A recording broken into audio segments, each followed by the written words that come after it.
Economy last ವಿಡಿಯೋಗಳಲ್ಲಿ ಯಾವ್ಯಾವ topic discuss ಮಾಡಿದ್ವಿ, ಏನೇನು ನೆನಪಾಗ್ತಾ ಇದೆ? ವಿಡಿಯೋ ನೋಡ್ತಾ ಇರೋರು ಒಂದು ಸಾರಿ ರೀಕಾಲ್ ಮಾಡ್ಕೊಳ್ಳಿ. Yes, growth, development, correct. Poverty line, yes. Gap, poverty gap, ಅದ್ರ ಬಗ್ಗೆ ಡಿಸ್ಕಸ್ ಮಾಡಿದ್ದೇವೆ. Needs, wants, sustainability, income approach. ನೋಡ್ಕೊಂಡು ಹೇಳಬೇಡಿ, ಈಗ ಮನಸ್ಸಿಗೆ ಏನು ಅನಿಸ್ತಾ ಇದೆ ಅಷ್ಟು ಮಾತ್ರ ಹೇಳ್ತಾ ಹೋಗಿ. ವೆಲ್ತ್ ಅಪ್ರೋಚ್, ಹೌದು. ಬೇರೆಯವರು ಒಂದು ಶಬ್ದ ಹೇಳಿದಾಗ ಓಹೋ ಇದೆಲ್ಲೂ ಕೇಳಿದ ಹಾಗೆ ಅನಿಸ್ತಾ ಇಲ್ವಲ್ಲ ಅಂತಂದರೆ ನೀವು ಮೊದಲಿನ ವಿಡಿಯೋ ನೋಡಿಲ್ಲ ಅಥವಾ ನೋಟ್ಸ್ ಮಾಡ್ಕೊಂಡಿಲ್ಲ ಅಥವಾ ರಿವಿಷನ್ ಮಾಡಿಲ್ಲ. Yes, poverty measurement, scarcity, yes. Consumption expenditure approach, ಹೌದು. ಟ್ರೆಡಿಷ್ನಲ್ ಆಗಿ ಅದನ್ನು ಆಯ್ಕೆ ಮಾಡಿದ್ರು. ಪವರ್ಟಿ ಲೈನ್ ಅಂತಂದರೆ ಏನು ಅಂತ ನೋಡಿದ್ದೀವಿ. ಒಂದು minimum level of consumption, yes. ನೀತಿ ಆಯೋಗದ ಬಗ್ಗೆ ಡಿಸ್ಕಸ್ ಸ್ಟಾರ್ಟ್ ಮಾಡಿದ್ದೇವೆ ಅಷ್ಟೇ. APL BPL ನೋಡಿದ್ದೇವೆ. Head count ratio, correct, discuss ಮಾಡಿದ್ದೇವೆ. ಮತ್ತು ಅದಾದಮೇಲೆ ಪವರ್ಟಿ line basket, very good, correct. Poverty line basket.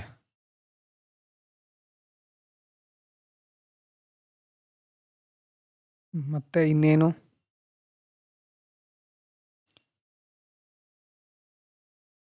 Okay, S, MPI almost ಎಲ್ಲ ನೆನಪಾಗ್ತಾ ಇರ್ಬೋದು ಅಂದ್ಕೊಳ್ತೇನೆ. ಈಗ ಪವರ್ಟಿಯಲ್ಲಿ ಮುಂದುವರಿಸೋಣ. ಎಸ್, ಸಾಕು, ಪವರ್ಟಿ ಮುಂದುವರಿಸ್ತಾ ಇರೋಣ. ಈಗ ಪವರ್ಟಿಯಲ್ಲಿ ಸಾಮಾನ್ಯವಾಗಿ 2 ರೀತಿಯ ಪವರ್ಟಿಯನ್ನು ಹೇಳ್ತಾರೆ. ನೋಡೋಣ ಯಾರಿಗಾದ್ರೂ ಗೊತ್ತಿದೆ. ಒಂದು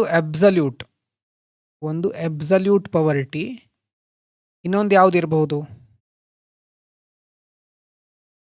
ಎಸ್, ಕರೆಕ್ಟ್, ವೆರಿ ಗುಡ್. ಯಾರು ರಿಲೇಟಿವ್ ಅಂತ ಅಂದ್ಕೊಂಡಿದ್ದೀರಿ ಅಥವಾ ಹೇಳಿದ್ದೀರಿ, ಕರೆಕ್ಟ್ ಇದೆ. ಒಂದು ಅಬ್ಸಲ್ಯೂಟ್ ಪವರ್ಟಿ, ಇನ್ನೊಂದು ರಿಲೇಟಿವ್ ಪವರ್ಟಿ. ನನ್ನ ಜೊತೆನೆ ಬರ್ಕೋತಾ ಹೋಗಿ. ರಿಲೇಟಿವ್ ಪವರ್ಟಿ.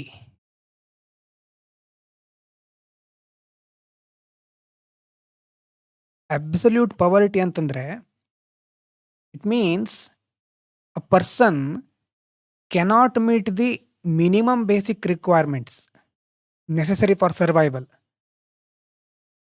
ಕೆಳಗಡೆ ಇಲ್ಲೇ ಬರಿತೇನೆ, ಇಲ್ಲೇ ಬರ್ಕೊಳ್ತಾ ಹೋಗ್ತೇನೆ. It means a person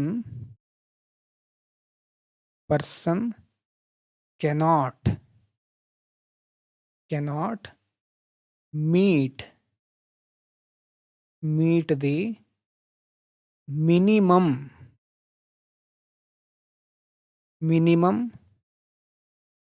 basic requirements necessary for survival. ಅಂದರೆ ನಾವು ಹೇಳ್ತೀವಲ್ವ, ಕಡು ಬಡತನ ಅನ್ನೋ ರೀತಿ ಇದು ಅಬ್ಸಲ್ಯೂಟ್ ಪವರ್ಟಿ. ಊಟ ಇಲ್ಲ, ಕ್ಲಾತ್ಸ್ ಇಲ್ಲ, ಶೆಲ್ಟರ್ ಇಲ್ಲ, ಹೆಲ್ತ್ ಕೇರ್ ಫೆಸಿಲಿಟಿ ಸಿಗ್ತಾ ಇಲ್ಲ. ಅಂತಹ ಸ್ಥಿತಿ ಸರ್ವೈವಲ್ ಲೆವೆಲಿಂದು, ಬದುಕಲಿಕ್ಕೆ ಆಗ್ತಾ ಇಲ್ಲ. ಸ್ವಲ್ಪ ದಿನ ಇದೇ ರೀತಿ ಪರಿಸ್ಥಿತಿ ಮುಂದುವರೆದ್ರೆ ಬದುಕಲಿಕ್ಕೆ ಬಹಳ ಕಷ್ಟ ಇರುತ್ತೆ. ಅಬ್ಸಲ್ಯೂಟ್ ಪವರ್ಟಿ ಅಂತ ಕರೀತಾರೆ ಇದಕ್ಕೆ. ಇನ್ನೊಂದಿದೆ ರಿಲೇಟಿವ್ ಪವರ್ಟಿ. ಇದರ ಡೆಫಿನೇಷನ್ ನೋಡೋದಾದ್ರೆ it refers to ಪವರ್ಟಿ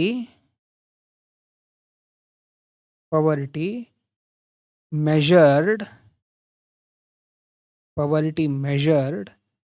in comparison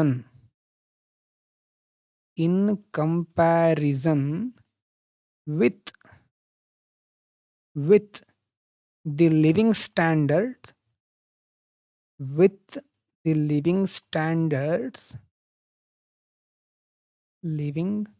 standards of the society in which a person lives. Relative poverty ಅಂತಂದರೆ it refers to poverty measured in comparison with the living standard of this society in which person lives. ಅಂದರೆ ಏನು, ನೀವಿರುವಂಥ ಸಮಾಜದಲ್ಲಿ ಬೇರೆಯವರೆಲ್ಲ ಹೇಗೆ ಬದುಕ್ತಾ ಇದ್ದಾರೆ. ಕೆಲವ್ರ ಹತ್ರ ತುಂಬ ದೊಡ್ಡ ದೊಡ್ಡ ಕಾರ್ ಇರಬಹುದು, ಅಲ್ವಾ ಹೆಲಿಕಾಪ್ಟರ್ ಇರಬಹುದು, ಪ್ರೈವೇಟ್ ಜೆಟ್ ಇರಬಹುದು. ನೀವು ಈ ಒಂದು ಏರಿಯಾದಲ್ಲಿ ಇದ್ದೀರಿ. ಆ ಏರಿಯಾದಲ್ಲಿ 10 ಮನೆಗಳಿದೆ. 10 ಮನೆಯಲ್ಲಿ ನಿಮ್ಮದು ಒಂದು ಮನೆ. ಬೇರೆ 9 ಮನೆ ಹೇಗಿದೆ, ದೊಡ್ಡ ದೊಡ್ಡ ಬಿಲ್ಡಿಂಗು. ನಿಮ್ದು ಹೇಗಿದೆ, ಸಾಮಾನ್ಯವಾದಂಥ ಸಣ್ಣ ಮನೆ. ಆವಾಗ ನಿಮಗೆ ಎಲ್ಲ ಫೆಸಿಲಿಟಿಗಳಿದ್ರೂ ಸಹ ನಿಮ್ಮ ಮನೆಯಲ್ಲಿ ಉಳಿದಿರೋ 9 ಮನೆ ಕಂಪೇರ್ ಮಾಡಿದರೆ ನೀವು ಬಡವರು ಅಲ್ವಾ. ಅದು ರಿಲೇಟಿವ್, ಬೇರೆಯವರನ್ನ ಕಂಪೇರ್ ಮಾಡ್ಕೊಂಡು ನೋಡಿದಾಗ ಬರುವಂತಹ ಒಂದು ಬಡತನ. ರಿಲೇಟಿವ್ ಪವರ್ಟಿ ಅಂತ ನೋಡಿ, ಮೆಷರ್ಡ್ ಇನ್ ಕಂಪ್ಯಾರಿಸನ್. ಯಾವುದೇ ಕಾನ್ಸೆಪ್ಟ್ ಆದರೂ ರಿಲೇಟಿವ್ ಅಂತ ಟರ್ಮ್ ಬಂತು ಅಂತಾದರೆ ಅದರ ಅರ್ಥ ಏನು, ಯಾವುದನ್ನೋ ಒಂದು ಕಂಪೇರ್ ಮಾಡ್ತಾ ಇದ್ದೀವಿ. ರಿಲೇಟಿವ್ ಅಂತಂದರೆ with respect to something else. ಬೇರೆ ಯಾವುದೋ ಒಂದು ಇದೆ ರೆಫರೆನ್ಸ್ ಪಾಯಿಂಟ್, ಅದನ್ನು ಇಟ್ಟುಕೊಂಡು ಕಂಪೇರ್ ಮಾಡಿದಾಗ ನಮಗೆ ಒಂದು ಐಡಿಯಾ ಬರುತ್ತೆ. ಅದಕ್ಕೆ ರಿಲೇಟಿವ್ ಅಂತ ಕರಿತೇವೆ. ರಿಲೇಟಿವ್ ಪವರ್ಟಿಯಲ್ಲಿ ಆ ಒಂದು ಸಮಾಜದ ಲಿವಿಂಗ್ ಸ್ಟ್ಯಾಂಡರ್ಡನ್ನು ಕಂಪೇರ್ ಮಾಡ್ತಾ, ಸೊ ಆ ರೀತಿಯಾಗಿ ಅದೇ ಲಿವಿಂಗ್ ಸ್ಟ್ಯಾಂಡ್ಗೆ ನಮ್ಮ ಲಿವಿಂಗ್ ಸ್ಟ್ಯಾಂಡ್ ಹೊಂದಾಣಿಕೆ ಆಗುತ್ತೆ ಅಂತಂದರೆ ನಾವು ಒಂದು ಲೆವೆಲಿಗೆ ಇದ್ದೇವೆ. ಆಗ್ತಾ ಇಲ್ಲ ಅಂತಂದರೆ ನಾವು ಪವರ್ಟಿ ಅಂದರೆ ಬಡತನ ಅನುಭವಿಸ್ತಾ ಇದ್ದೇವೆ. ಈಗ ನಮ್ಮ ದೇಶದಲ್ಲೆಲ್ಲ ನಾವು ಯಾವುದ್ರ ಮೇಲೆ ಫೋಕಸ್ ಮಾಡ್ತೇವೆ, ಅಬ್ಸಲ್ಯೂಟ್ ಪವರ್ಟಿನ ರಿಲೇಟಿವ್ ಪವರ್ಟಿನ ಜಾಸ್ತಿ ಫೋಕಸ್ ಮಾಡೋದು. ಅಂದರೆ ಸಾಮಾನ್ಯವಾಗಿ ಒಂದು ಸಮೀಕ್ಷೆ ನಡೀತು ಅಂತಾದರೆ ಅಬ್ಸಲ್ಯೂಟ್ ಪವರ್ಟಿ ಇಂಪಾರ್ಟೆಂಟಾ, ರಿಲೇಟಿವ್ ಪವರ್ಟಿ ಇಂಪಾರ್ಟೆಂಟಾ? ನಮಗೆ ದೇಶ ಮಟ್ಟದಲ್ಲಿ ನಾನು ಕೇಳ್ತಾ ಇರೋದು ಯಾವುದು ಇರಬಹುದು. ನಾವು ಡೆವಲಪಿಂಗ್ ಕಂಟ್ರಿ ನೆನ್ಪು ಮಾಡ್ಕೊಳ್ಳಿ, ಇನ್ನು ಅಭಿವೃದ್ಧಿ ಹೊಂದುತ್ತಾ ಇರುವ ದೇಶ. ಎಸ್ ಕರೆಕ್ಟ್, ಅಬ್ಸಲ್ಯೂಟ್ ಪವರ್ಟಿ ನಮಗೆ ಇಂಪಾರ್ಟೆಂಟ್ ಅಲ್ವಾ. ಇನ್ನೂ ಎಷ್ಟೋ ಜನ ಊಟ ಸಿಗದೇ ಇರೋರು ಇದ್ದಾರೆ. There are so many people who died because of hunger. ಹಸಿವಿನಿಂದ ಸಾಯುವವರಿದ್ದಾರೆ. ಹಾಗಾಗಿ ಅಬ್ಸಲ್ಯೂಟ್ ಪವರ್ಟಿನ ನಾವು ಮೊದಲು ಹೋಗಲಾಡಿಸ್ಬೇಕು. ಡೆವಲಪಿಂಗ್ ಕಂಟ್ರೀಸ್ಗಳಲ್ಲಿ ಅಬ್ಸಲ್ಯೂಟ್ ಪವರ್ಟಿ ಮುಖ್ಯ ಆಗಿರುತ್ತೆ. ಅದೇ ಡೆವಲಪ್ಡ್ ಕಂಟ್ರೀಸ್ಗಳಲ್ಲಿ ಈ ರಿಲೇಟಿವ್ ಪವರ್ಟಿ ಅಲ್ವಾ, ಅವರು ಅದಕ್ಕೆ ಜಾಸ್ತಿ ಫೋಕಸ್ ಮಾಡ್ತಾರೆ. ಯಾಕಂದರೆ ಅವರಿಗೆ ಬೇಸಿಕ್ ಸರ್ವೈವಲಿಗೆ ಏನು ಬೇಕೋ ಅದೆಲ್ಲ ಸಿಕ್ಕಿದೆ. ಇನ್ನೇನಿದ್ರು ಪಕ್ಕದ ಮನೆಯವನ ಜೊತೆ ಕಾಂಪೀಟ್ ಮಾಡೋದು, ಆ ರೀತಿ ಆಗಿಬಿಟ್ಟಿರುತ್ತೆ ಅಷ್ಟೆ. ನಮ್ಮ ದೇಶದಲ್ಲೂ ಅದಿದೆ, ಆದರೆ ಡೆವಲಪ್ಡ್ ಕಂಟ್ರೀಸ್ಗಳಲ್ಲಿ ಅವರು ಜಾಸ್ತಿ ಹೆಚ್ಚು ಫೋಕಸ್ ಮಾಡೋದು ರಿಲೇಟಿವ್ ಪವರ್ಟಿಯಲ್ಲಿ. ಆಲ್ರೆಡಿ ಚೆನ್ನಾಗಿ ಬದುಕ್ತಾ ಇರ್ತಾರೆ, ಇನ್ನು ಲಿವಿಂಗ್ ಸ್ಟ್ಯಾಂಡರ್ಡನ್ನು ಹೆಚ್ಚು ಮಾಡ್ಕೊಳ್ತಾ ಹೋಗಬೇಕಷ್ಟೆ. ಅದು ಗೊತ್ತಾಗಿರಬಹುದು. ಪವರ್ಟಿಯಲ್ಲಿ 2 ಥರ. ನೆಕ್ಸ್ಟ್ ಅದಾದಮೇಲೆ ಪವರ್ಟಿಗೆ ಒಂದು ಯೂನಿವರ್ಸಲ್ ಡೆಫಿನೇಷನ್ ಅಂತ ಇರೋದಿಲ್ಲ ಅಲ್ವಾ, ಎಲ್ಲ ಕಡೆನೂ ಬೇರೆ ಬೇರೆ ಚೇಂಜ್ ಆಗ್ತಾ ಹೋಗುತ್ತೆ. ಹೆಡ್ ಕೌಂಟ್ ರೇಷಿಯೋ, ಮತ್ತು ಹೆಡ್ ಕೌಂಟ್ ರೇಷಿಯೋದಲ್ಲಿ ಏನು ಲಿಮಿಟೇಷನ್ ಏನು ಹೇಳಿ ನೋಡೋಣ. ಹೆಡ್ ಕೌಂಟ್ ರೇಷಿಯೋದಲ್ಲಿ ಯಾವ ಪ್ರಶ್ನೆಗೆ ಉತ್ತರ ಸಿಗ್ತಾ ಇತ್ತು ಮತ್ತು ಅದರ ಲಿಮಿಟೇಷನ್ ಏನು ನೆನಪು ಮಾಡ್ಕೊಳ್ಳಿ. HCR ಅಲ್ಲಿ ಒಂದು ಪ್ರಶ್ನೆಗೆ ಉತ್ತರ ಸಿಗುತ್ತೆ ನಮಗೆ. ಆ ಪ್ರಶ್ನೆ ಯಾವುದು? ಹೆಡ್ ಕೌಂಟ್ ರೇಷಿಯೋದು. Yes, incidence. ಕರೆಕ್ಟ್, ಇನ್ಸಿಡೆನ್ಸ್ಗೆ ಉತ್ತರ ಸಿಗುತ್ತೆ. ಅಂದರೆ ಯಾವ ಪ್ರಶ್ನೆ ಅದು? ಹೆಡ್ ಕೌಂಟ್ ರೇಷಿಯೋದಲ್ಲಿ ಒಂದು ಪ್ರಶ್ನೆ ಬರುತ್ತೆ. ಯಾವ ಪ್ರಶ್ನೆ ಅಂತಂದರೆ how many, correct, very good, how many people are poor ಅಂತ ಅದು ಕೇಳುತ್ತೆ. How many people are poor. Yes, ಅದಕ್ಕೆ ಅದು ಉತ್ತರ ಕೊಡುತ್ತೆ. ಆದರೆ ಅದು ಯಾವುದನ್ನು ಆನ್ಸರ್ ಮಾಡೋದಿಲ್ಲ ಅಂತಂದರೆ ಹೌ ಪುವರ್ ಆರ್ ದೇ, ನಿಜವಾಗ್ಲೂ ಅವ್ರು ಎಷ್ಟು ಬಡವರು ಇಂಟೆನ್ಸಿಟಿ ಅದು ಹೇಳೋದಿಲ್ಲ. Correct, how poor are they, ಯಾವ ಮಟ್ಟದ ಬಡತನ ಇದೆ ಅಂತ ಅದು ಹೇಳೋದಿಲ್ಲ. ಎಷ್ಟು ಜನ ಬಡವರಿದ್ದಾರೆ ಅಂತ ಹೇಳುತ್ತೆ ಅಷ್ಟೆ. ಅದು ಅದರ ಲಿಮಿಟೇಷನ್. ಇಲ್ಲಿ ಏನು ಕ್ಯಾಪ್ಚರ್ ಆಗ್ತಾ ಇಲ್ಲ, ಡಸ್ ನಾಟ್ ಕ್ಯಾಪ್ಚರ್. ಏನನ್ನು ಕ್ಯಾಪ್ಚರ್ ಮಾಡ್ತಾ ಇಲ್ಲ ಅದು? ಅದಕ್ಕೆ ಏನಂತ ಕರೆದಿದ್ದೇವೆ ನಾವು? Does not capture dash of ಪವರ್ಟಿ. ಏನನ್ನ ಕ್ಯಾಪ್ಚರ್ ಮಾಡ್ತಾ ಇಲ್ಲ?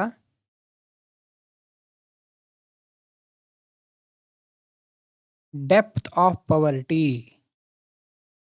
ಡೆಪ್ತ್ ಆಫ್ ಪವರ್ಟಿ ಅನ್ನೋದು ಕ್ಯಾಪ್ಚರ್ ಮಾಡ್ತಾ ಇಲ್ಲ ಹೆಡ್ ಕೌಂಟ್ ರೇಷಿಯೋ.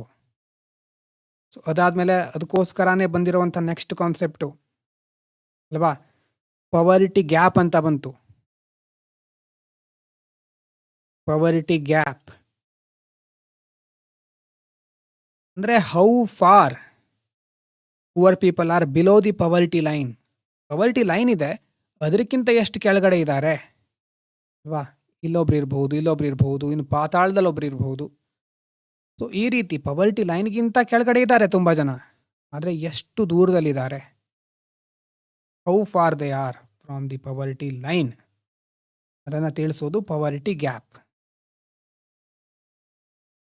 ಪವರ್ಟಿ ಗ್ಯಾಪ್ ಅನ್ನೋದು HCR ಗಿಂತ ಸ್ವಲ್ಪ ಹೆಚ್ಚಿನ ಒಂದು ಇಂಟೆನ್ಸಿಟಿಯನ್ನು ತಿಳಿಸ್ಕೊಡುತ್ತೆ ನಮಗೆ.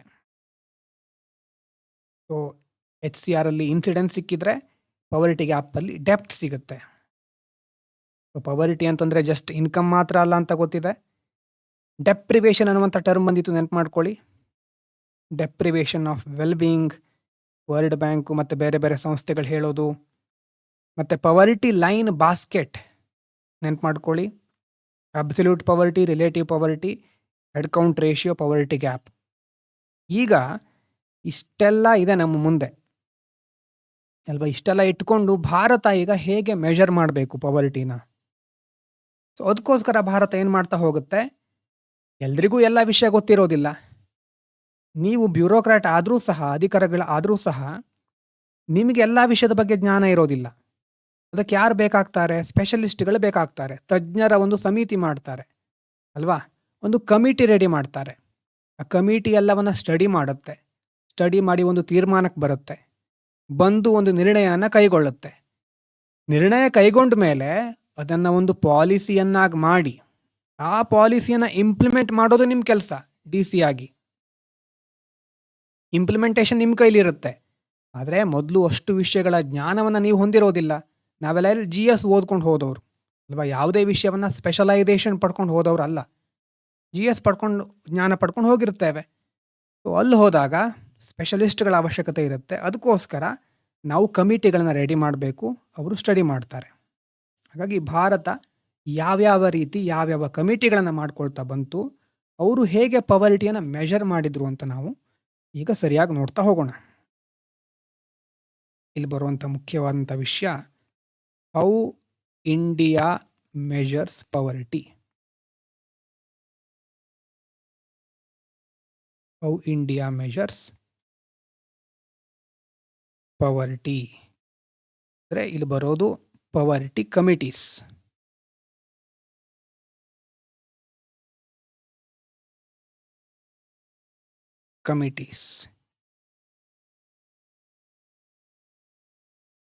ಪವರ್ಟಿ ಅಂದ ತಕ್ಷಣ ನಮಗೆ ಮೇನ್ ಆಗಿ ನಿನ್ನೆ 2 ಬಂದಿತ್ತು. ರೀಸನ್ ನೆನಪಾಗ್ತಾ ಇದೆಯಾ? ಏನು ರೀಸನ್ನು? ಪವರ್ಟಿಯನ್ನು ಯಾಕೆ ಮೆಷರ್ ಮಾಡಬೇಕು, ರೀಸನ್ ನೆನಪಾಗ್ತಾ ಇದೆಯಾ ಯಾರಿಗಾದರೂ? Why do we need to measure poverty? 2 reason. ಮೊದಲನೇ ರೀಸನ್ನಲ್ಲಿ 2 ಎರರ್ ಇದೆ. 2ನೇ ರೀಸನ್ನು ಯಾಕೆ? ಎಸ್, ಬೆನಿಫಿಷಿಯರಿಗಳನ್ನು ಐಡೆಂಟಿಫೈ ಮಾಡಲಿಕ್ಕೆ, ಕರೆಕ್ಟ್. 2ನೇದು ನ್ಯಾಷನಲ್ ಗ್ರೋತನ್ನು ಮೆಷರ್ ಮಾಡಲಿಕ್ಕೆ, ಕರೆಕ್ಟ್. ನ್ಯಾಷನಲ್ ಪ್ರೋಗ್ರೆಸ್ ಅಂತಲೂ ಹೇಳ್ಬೋದು, ಕರೆಕ್ಟ್. ಎಸ್, ಮೊದಲನೇದರಲ್ಲಿ ಐಡೆಂಟಿಫೈ ಮಾಡಬೇಕಾದ್ರೆ 2 ಎರರ್ ಬರಬಹುದು ಅಲ್ವಾ? ಯಾವ ಎರರು? ಎಕ್ಸ್ಕ್ಲೂಷನ್ ಮತ್ತು ಇನ್ಕ್ಲೂಷನ್ ಎರರ್, ಕರೆಕ್ಟ್. ಎಸ್ ಅಲ್ವಾ? ಹಾಗಾಗಿ ಅದು ಈಸಿಯಾಗಿರೋದಿಲ್ಲ. ಕರೆಕ್ಟಾಗಿ ಹೇಳಿದ್ದೀರಿ, ನೆನಪು ಮಾಡ್ಕೊಂಡಿದ್ದೀರಿ. ನಾವು ಮುಂದೆಲ್ಲ ಈಗ ಇಕಾನಮಿ ಬೇರೆ ಬೇರೆ ಸಬ್ಜೆಕ್ಟನ್ನು ಸ್ಟಡಿ ಮಾಡಬೇಕಾದ್ರೆ ಪ್ರಿಲಿಮ್ಸಲ್ಲಿ ಕಮಿಟಿಗಳ ಹೆಸರು ಇಂಪಾರ್ಟೆಂಟ್ ಆಗಿರುತ್ತೆ. ಅಂದರೆ ಕೆಲವೊಂದು ಸಾರಿ ಕೇಳಿಬಿಡ್ತಾರೆ, ಯಾವ ಕಮಿಟಿ ಯಾವುದಕ್ಕೆ ಸಂಬಂಧಪಟ್ಟಿರೋದು, ಆ ಥರ ಮ್ಯಾಚ್ ದಿ ಫಾಲೋವಿಂಗ್ ಮ್ಯಾಟ್ರಿಕ್ಸ್ ಆ ಥರನೂ ಸಹ ಬರಬಹುದು. ಮೇನ್ಸಲ್ಲಿ ಕಮಿಟಿಗಳನ್ನ ಹೆಸರನ್ನು ನಾವೇ ಮೆನ್ಷನ್ ಮಾಡಬೇಕಾಗುತ್ತೆ ಆನ್ಸರ್ ಬರಿಬೇಕಾದ್ರೆ. ಪವರ್ಟಿ ಬಗ್ಗೆ ಕ್ವಶನ್ ಬಂದಾಗ ಕಮಿಟಿಗಳ ಹೆಸರನ್ನು ಇಂಪಾರ್ಟೆಂಟ್ ಇರೋದನ್ನು ಮೆನ್ಷನ್ ಮಾಡುವ ಪಾಸಿಬಿಲಿಟಿ ಸಿಗಬಹುದು ನಮಗೆ ಅಲ್ಲಿ. ಹಾಗೆ ನಮಗೆ ಸ್ಟಾರ್ಟಿಂಗಿಂದ ನೋಡೋಣ. ಈಗ ಸ್ವಾತಂತ್ರ್ಯ ಬಂದಿರೋದು 1947 ಆ ಸಂದರ್ಭ ನಿಧಾನವಾಗಿ ಒಂದೊಂದೇ ಹಂತವನ್ನು ಭಾರತ ಮುಗಿಸ್ಕೊಂಡು ಬರ್ತಾ ಇದೆ. ಸ್ವಾತಂತ್ರ್ಯ ಸಿಕ್ತು, ನೆಹರು ಅವರು ಪ್ರಧಾನಿ ಆದರು ಅಲ್ವಾ. ಆದರೆ ಭಾರತದ ಪರಿಸ್ಥಿತಿ ಯಾವ ರೀತಿ ಇತ್ತು ಆವಾಗ ಅಲ್ವಾ? ಇಡೀ ಭಾರತದಲ್ಲಿ ಹಳ್ಳಿಗಳ ಸಂಖ್ಯೆ ಜಾಸ್ತಿ ಇತ್ತು. Most people lived in villages. Major production sector ಅಂತಂದರೆ ಯಾವುದಾಗಿತ್ತು ಅಥವಾ ಆಕ್ಯುಪೇಷನ್ ಯಾವುದಾಗಿತ್ತು ಆವಾಗ? ಯಾವುದಿರಬಹುದು? ಆಕ್ಯುಪೇಷನ್ ಅಂತಂದರೆ ಅಗ್ರಿಕಲ್ಚರ್. Very good. ಕೃಷಿಯನ್ನು ನಾವು ಆವಾಗ ಮುಂದುವರ್ಸ್ಕೊಂಡು ಬಂದಿದ್ದರೂ ಫುಡ್ ಶಾರ್ಟೇಜ್ ಅನ್ನೋದು ತುಂಬ ಇತ್ತು ಅಥವಾ ನೀವು ಕೆಲವೊಂದು ಘಟನೆಗಳನ್ನು ಕೇಳಿರಬಹುದು. ಫುಡ್ ಶಾರ್ಟೇಜ್ ಆಗಿರೋದು, ಮಾಲ್ ನ್ಯೂಟ್ರಿಷನ್ ಇತ್ತು ನಮ್ಮ ದೇಶದಲ್ಲಿ ತುಂಬ. ಪರ್ ಕ್ಯಾಪಿಟಲ್ ಇನ್ಕಮ್ ಅಂತೂ ತುಂಬ ಕಡಿಮೆ ಇತ್ತು. ಅಂದರೆ ಸ್ವಾತಂತ್ರ್ಯ ಬಂದಾಗ ಬ್ರಿಟಿಷರಂತೂ ಹೋಗ್ಬಿಟ್ರು. ಅಂದರೆ ದೇಶ ಯಾವ ಪರಿಸ್ಥಿತಿಗೆ ತೆಗೆದುಕೊಂಡು ಬಂದಿದ್ರು ಅವರು, ಎಲ್ಲ ಸಮಸ್ಯೆಗಳು ಒಂದೇ ಸಾರಿ ಮುಂದಿದೆ. ಅದಕ್ಕೆ ಹೇಳೋದು, ನೆಹರು ಅವರು ಪ್ರಧಾನಿಯಾದಾಗ ಅಷ್ಟೊಂದು ಸಮಸ್ಯೆಗಳಿತ್ತು, ಆದರೂ ಅವರು ಅದನ್ನು ಎಷ್ಟೋ ಸಮರ್ಥವಾಗಿ ನಿಭಾಯಿಸಿದ್ದಾರೆ. ಅವರ ಆಳ್ವಿಕೆಯಲ್ಲಿ ಕೆಲವೊಂದು ತಪ್ಪುಗಳು ಆಗಿದೆ. ಹಾಗಂತ ಅವರ ಆಳ್ವಿಕೆಯಲ್ಲೇ ಅಥವಾ ನೆಹರು ಪ್ರಧಾನಿಯಾಗಿದ್ದಾಗಲೇ ತುಂಬ ಬೇರೆ ಬೇರೆ ರೀತಿಯಾದಂತಹ ಸ್ಟ್ರಾಟಜಿಕ್ ಡಿಸಿಷನ್ಗಳನ್ನು ಅವರು ತೆಗೆದುಕೊಂಡಿದ್ದಾರೆ. ಎಸ್, ಆವಾಗ ಎಕನಾಮಿಸ್ಟ್ಗಳು ಇಷ್ಟೊಂದು ಬಡ ದೇಶವನ್ನು ಸ್ಟಡಿ ಮಾಡ್ತಾ ಏನಂದ್ಕೊಂಡ್ರು ಅಂತಂದರೆ, ಇಫ್ ಅ ಪರ್ಸನ್, ಒಬ್ಬ ವ್ಯಕ್ತಿ ಕೆನಾಟ್ ಈವನ್ ಈಟ್ ಇನಫ್ ಫುಡ್, ಅಂದರೆ ಹೊಟ್ಟೆಗೆ ಬೇಕಾದಷ್ಟು ಅನ್ನ ಸಹ ಸಿಗ್ತಾ ಇಲ್ಲ ಅಲ್ವಾ, ಆವಾಗ ಮೊದಲು ಏನು ಬೇಕು? ಊಟ ಬೇಕು. ಫುಡ್ ಅನ್ನೋದು ಬಹಳ ಇಂಪಾರ್ಟೆಂಟ್. ಹೊಟ್ಟೆ ಹಸಿವನ್ನು ನೀಗಿಸ್ಕೊಳ್ಳದೆ ಬೇರೆ ಯಾವುದನ್ನು ಮಾಡ್ಲಿಕ್ಕೆ ಆಗೋದಿಲ್ಲ. ಎವ್ರಿಥಿಂಗ್ ಎಲ್ಸ್ ಇಸ್ ಸೆಕೆಂಡರಿ ಅಲ್ವಾ. ಫಸ್ಟ್ ಕ್ವಶನ್ ಏನು ಆವಾಗ ಬಂದಿದ್ದು, how much food is necessary for survival. ಇಡೀ ದೇಶದಲ್ಲಿ ಹಸಿವಿನ ಸಮಸ್ಯೆ ತಾಂಡವ ಆಡ್ತಾ ಇದ್ದಾಗ ಇಕನಾಮಿಸ್ಟ್ಗಳಿಗೆ ಮೊದಲು ಬರುವಂಥ ಸಮಸ್ಯೆ ಇದನ್ನು ನಿವಾರಿಸಬೇಕು ಮೊದಲು, ಫುಡ್ ಅಥವಾ ಹಂಗರ್ ಇಶ್ಯೂ. ಹಂಗರ್ ಇಶ್ಯೂನ ಸಾಲ್ವ್ ಮಾಡಲಿಕ್ಕೆ SDGಗೆ ಕನೆಕ್ಟ್ ಆಗುತ್ತೆ. ಕರೆಕ್ಟ್. ಆವಾಗ ಎಕನಾಮಿಸ್ಟ್ಗಳಿಗೆ ಏನನ್ನಿಸ್ತು, ಮೊದಲು ನಾವು ಸಾಲ್ವ್ ಮಾಡಬೇಕಾಗಿರೋದು ಹಂಗರ್ ಇಶ್ಯೂವನ್ನು. How much food is necessary for survival, ಅದನ್ನು ನೋಡ್ಕೊಂಡೋಣ. Necessary for survival. ಈ ಒಂದು ಇಶ್ಯೂ ಇಂದ ಸ್ಟಾರ್ಟ್ ಆಗಿರೋದು. ಈ ಸಿಂಪಲ್ ಕ್ವಶನ್ ಇಂದ ನಮ್ಮ ಜರ್ನಿ ಸ್ಟಾರ್ಟ್ ಆಗುತ್ತೆ. ಪವರ್ಟಿ ಎಸ್ಟಿಮೇಟ್ ಮಾಡೋದು. ಪವರ್ಟಿಗೆ ಮೂಲಭೂತವಾಗಿ ಸ್ಟಾರ್ಟಿಂಗಲ್ಲಿ ಬಂದಿರುವಂಥ ಪ್ರಶ್ನೆ ಇದು, ಫುಡ್ ಎಷ್ಟು ಬೇಕು. ಅದಾದಮೇಲೆ ಬೇರೆ ಬೇರೆ ಕಮಿಟಿಗಳು ಒಂದೊಂದೇ ಡೈಮೆನ್ಷನ್ ಆ್ಯಡ್ ಮಾಡ್ತಾ ಹೋಗುತ್ತೆ. ಇದರಲ್ಲಿ ಹೇಗೆ ಅಂತಂದರೆ, ಒಂದು ಸಾರಿ ಈಗಲೇ ಬರ್ಕೋಬೇಕು ಅಂತ ಇಲ್ಲ. ದಾಂಡೇಕರ್ ಮತ್ತು ರಾತ್ ಕಮಿಟಿ ಅಂತ ಬರುತ್ತೆ. ಅವರಿಗೆ ಏನು ಮುಖ್ಯ ಆಗಿತ್ತು, ನಿಜವಾಗ್ಲೂ ಫುಡ್ ಎಷ್ಟು ಬೇಕು ಅಂತ. ಆಮೇಲೆ ಅಲಗ್ ಕಮಿಟಿ ಅಂತ ಬರುತ್ತೆ.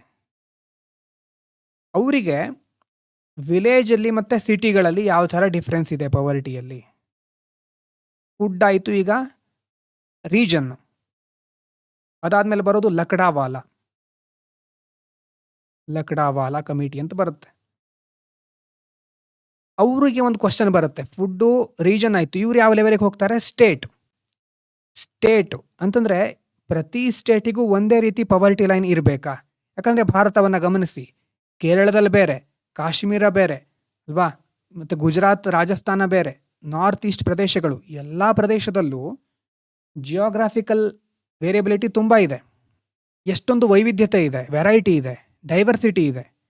ಹಾಗಾದರೆ ಎಲ್ಲ ರಾಜ್ಯಗಳಿಗೂ ಒಂದೇ ಪವರ್ಟಿ ಲೈನನ್ನು ಫಿಕ್ಸ್ ಮಾಡೋದು ಎಷ್ಟು ಸರಿ ಅನ್ನೋದು ಅಲ್ಲಿ ಮುಖ್ಯವಾಗಿ ಲಕ್ಡಾವಾಲ ಕಮಿಟಿಯವರು ಸ್ಟೇಟ್ ಲೆವೆಲಲ್ಲಿ ಡಿಸ್ಕಸ್ ಮಾಡ್ತಾರೆ. ಮತ್ತು ತೆಂಡೂಲ್ಕರ್ ಕಮಿಟಿ ಅಂತ ಬರುತ್ತೆ. ತೆಂಡೂಲ್ಕರ್ ಕಮಿಟಿಯವರು ಈಗ ಮಾಡರ್ನ್ ಇಕಾನಮಿಯಲ್ಲಿ ಫುಡ್ ಒಂದೇ ಸಾಕ, ನಾವು ಫುಡ್ ಅಂತ ಮೊದಲು ಕನ್ಸಿಡರ್ ಮಾಡಿದ್ವಿ, ಫುಡ್ ಒಂದೇ ಸಾಕ ಹಾಗಾದರೆ ಪವರ್ಟಿಯನ್ನು ಎಸ್ಟಿಮೇಟ್ ಮಾಡಲಿಕ್ಕೆ ಅಂತ ಅವ್ರ ಪ್ರಶ್ನೆ. ಆಮೇಲೆ ರಂಗರಾಜನ್ ಕಮಿಟಿ ಬರುತ್ತೆ. ರಂಗರಾಜನ್ ಕಮಿಟಿಯವರು ಈ ಪವರ್ಟಿ ಬಾಸ್ಕೆಟ್, ನಿನ್ನೆ ನೋಡಿದ್ವಲ್ವಾ, ಏನೇನು ಎಸೆನ್ಷಿಯಲ್ ಐಟಮ್ ಇರುತ್ತೆ ಅದು, ಆ ಬಾಸ್ಕೆಟನ್ನು ಏನಾದರೂ ಇಂಪ್ರೂವ್ ಮಾಡಲಿಕ್ಕಾಗತ್ತಾ ಅಂತ ಅವ್ರ ಪ್ರಶ್ನೆ. ಸೊ ದಾಂಡೇಕರ್, ರಾತ್ ಅಂತ ಮೊದಲನೆಯವರು ಫುಡ್ ಮೇಲೆ. ಅಲಗ್ ಕಮಿಟಿ ವಿಲೇಜ್ ಮತ್ತು ಸಿಟಿಗಳ ನಡುವೆ ಯಾವ ರೀತಿ ಪವರ್ಟಿ ಲೈನ್ ಡಿಫ್ರೆನ್ಸ್ ಇದೆ. ಲಕ್ಡಾವಾಲಾದವರು ಸ್ಟೇಟ್ ಲೆವೆಲಿಗೆ ಎಲ್ಲ ಕಡೆ should every state have its own ಪವರ್ಟಿ line ಅನ್ನೋದು ಅವ್ರ ಪ್ರಶ್ನೆ. ತೆಂಡೂಲ್ಕರ್ ಅವರದ್ದು ಏನು, ಫುಡ್ ಅಲೋನ್ ಇನಫಾ, ಮಾಡರ್ನ್ ಎಕಾನಮಿಯಲ್ಲಿ ಅಂತ ಅವರದ್ದು. ರಂಗರಾಜನ್ ಕಮಿಟಿ ಅವರದ್ದು ಏನಾದರೂ ಇನ್ನೂ ಇಂಪ್ರೂವ್ ಮಾಡಲಿಕ್ಕಾಗತ್ತಾ ಪವರ್ಟಿ ಬಾಸ್ಕೆಟನ್ನು ಅಂತ ಈ ರೀತಿಯಾಗಿ ನೋಡಿ ಒಂದೇ ನೋಟಿಸ್ ಮಾಡ್ಬೋದು ನೀವು. ಪ್ರತಿ ಕಮಿಟಿನೂ ಯಾವುದನ್ನು ರಿಜೆಕ್ಟ್ ಮಾಡ್ತಾ ಹೋಗಿಲ್ಲ. It was trying to improve ಅಲ್ವಾ, ಹಿಂದಿನದನ್ನು ಇಂಪ್ರೂವ್ ಮಾಡ್ಲಿಕ್ಕೆ ನೋಡ್ತಾ ಇದ್ದಾರೆ, ಇದಕ್ಕೇನಾದರೂ ಇಂಪ್ರೂವ್ ಮಾಡ್ಲಿಕ್ಕೆ ಆಗುತ್ತಾ ಅಂತ ಮುಂದಿನ ಕಮಿಟಿ ಥಿಂಕ್ ಮಾಡ್ತಾ ಇದೆ.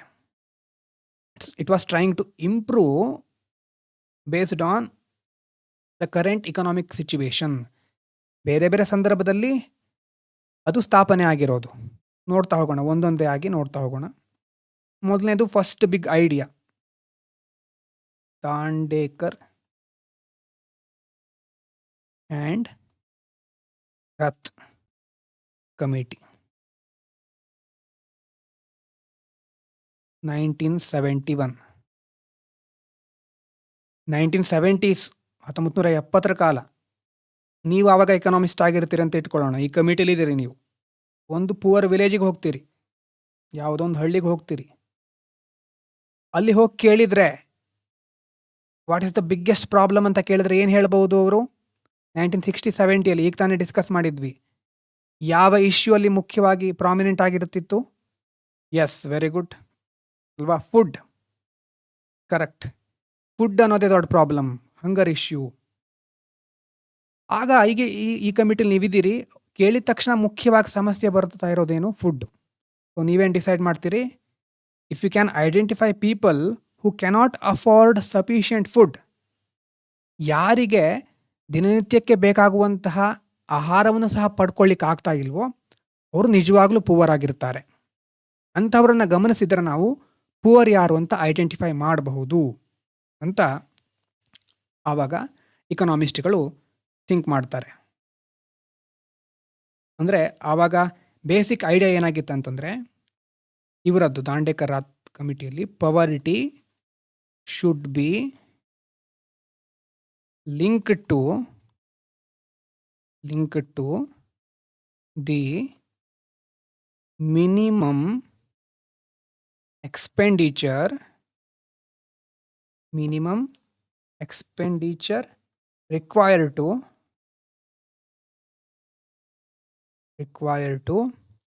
obtain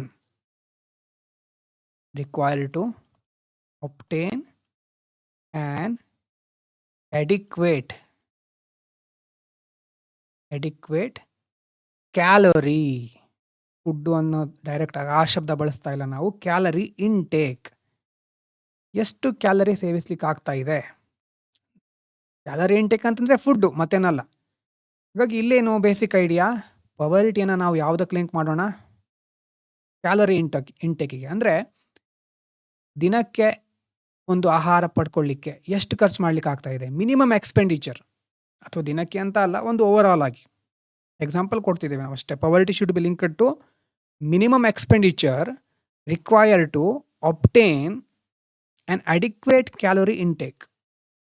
ಮೇನ್ ಸೆಂಟರ್ ಪಾಯಿಂಟ್ ಏನು? ಫುಡ್. ಇಲ್ಲಿ food became the centre of poverty measurement. ಕ್ಯಾಲೋರಿನೇ ಯಾಕೆ ಅಂತಂದರೆ, ಕ್ಯಾಲೋರಿ ಅಂತಂದ್ರೆ ಏನು? Energy. Calorie means energy our body needs. Calorie ಅಂತಂದ್ರೆ ಎನರ್ಜಿ, ಸರ್ವೈವ್ ಆಗಲಿಕ್ಕೆ ದೇಹಕ್ಕೆ ಬೇಕಾಗಿರೋದು. Needs to survive. ಸರ್ವೈವ್ ಆಗಲಿಕ್ಕೆ ಯಾವ ಎನರ್ಜಿ ಬೇಕು ನಮಗೆ, ಎನರ್ಜಿಗೆ ಕ್ಯಾಲರಿ ಅಂತ ಕರಿತೇವೆ ವೈಜ್ಞಾನಿಕವಾಗಿ. ಕ್ಯಾಲರಿ ಇಲ್ಲದೆ ಇದ್ರೆ ಏನಾಗುತ್ತೆ? ವೀಕ್ ಆಗ್ತೇವೆ, ಪ್ರೊಡಕ್ಟಿವಿಟಿ ಇರೋದಿಲ್ಲ, ಡಿಸೀಸ್ ಜಾಸ್ತಿ ಆಗ್ತಾ ಹೋಗುತ್ತೆ, ಲೈಫ್ ಎಕ್ಸ್ಪೆಕ್ಟೆನ್ಸಿ ಕಡಿಮೆ ಆಗುತ್ತೆ, ಮಾಲ್ ನ್ಯೂಟ್ರಿಷನ್ನು ಅಂಥ ಸಮಸ್ಯೆಗಳು ಬರ್ತಾ ಹೋಗುತ್ತೆ. ಸೊ ಒಂದು ಇಶ್ಯೂ, ಕ್ಯಾಲರಿ ಇಂಟೇಕ್ ಸರಿಯಾಗಿ ಆಗ್ತಾ ಇಲ್ಲ ಅಂತಂದರೆ ಪವರ್ಟಿ ಎಲ್ಲಿಗೆ ಲಿಂಕ್ ಆಯಿತು? ಇದು ಸೋಷಿಯಲ್ ಜಸ್ಟಿಸಲ್ಲಿ ಯಾವುದಕ್ಕೆ ಲಿಂಕ್ ಆಯಿತು? ಪವರ್ಟಿ ಸೈಕಲ್ ನೆನ್ಪು ಮಾಡ್ಕೊಳ್ಳಿ. ಇಕನಾಮಿಲಿ ಯಾವುದಕ್ಕೆ ಲಿಂಕ್ ಆಗ್ತಾ ಇದೆ? ಪವರ್ಟಿಯಿಂದ ಈಗ ಎಲ್ಲಿ ಹೋಗ್ತಿದ್ದೀವಿ ನಾವು? ಕ್ಯಾಲೋರಿ ಇಂಟೇಕ್ ಸಮಸ್ಯೆ ಬಂತು ಅಂತ ಆದರೆ, ಫುಡ್ ಸಮಸ್ಯೆ ಇದು ಹೌದು, ಆದರೆ ಈ ಸಮಸ್ಯೆ ಎಲ್ಲಿ ಹೋಯಿತು ಈಗ? ಎಸ್, ಇನ್ಇಕ್ವಾಲಿಟಿಗೂ ಲಿಂಕ್ ಆಗುತ್ತೆ, ಇನ್ಕಮಿಗೆ ಲಿಂಕ್ ಆಯಿತು, ಮತ್ತು ಅದರ ಜೊತೆ ಪ್ರೊಡಕ್ಟಿವಿಟಿ ಇಲ್ಲ. ಇನ್ಕಮ್ ಪ್ರೊಡಕ್ಟಿವಿಟಿ ಇಲ್ಲದೆ ಬರೋದಿಲ್ಲ. ಇದ್ರ ಜೊತೆ ಇನ್ನೊಂದು ಓ ಓ ಇತ್ತೀಚಿನ ದಿನಗಳಲ್ಲಿ ಕೇಳ್ತಾ ಇರೋದು ಏನು, OOPE ಅಂದರೆ ಏನು? ಹೆಲ್ತ್ ಇಶ್ಯೂಗಳು ಬಂದರೆ ಏನು ಜಾಸ್ತಿ ಆಗುತ್ತೆ?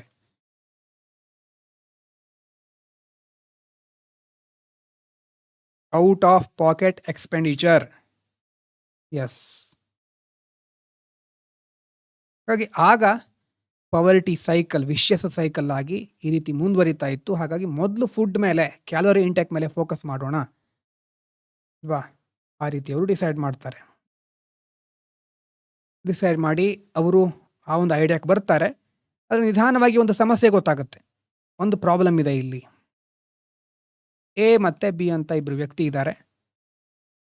ಎ ಅನ್ನುವಂಥ ವ್ಯಕ್ತಿ ಇನಫ್ ಫುಡ್ ಇದೆ, ಇನಫ್ ಫುಡ್ ಇದೆ ಅಂದರೆ ಎಷ್ಟು ಬೇಕೋ ಅಷ್ಟು ಊಟ ಮಾಡ್ತಾ ಇದ್ದಾನೆ. ಆದರೆ ಕ್ಲಾತ್ಸ್ ಇಲ್ಲ, ಮತ್ತು ಮನೆ ಸೋರ್ತಾ ಇದೆ, ಸೋರುತ್ತಿಹುದು ಮನೆಯ ಮಾಳಿಗೆ.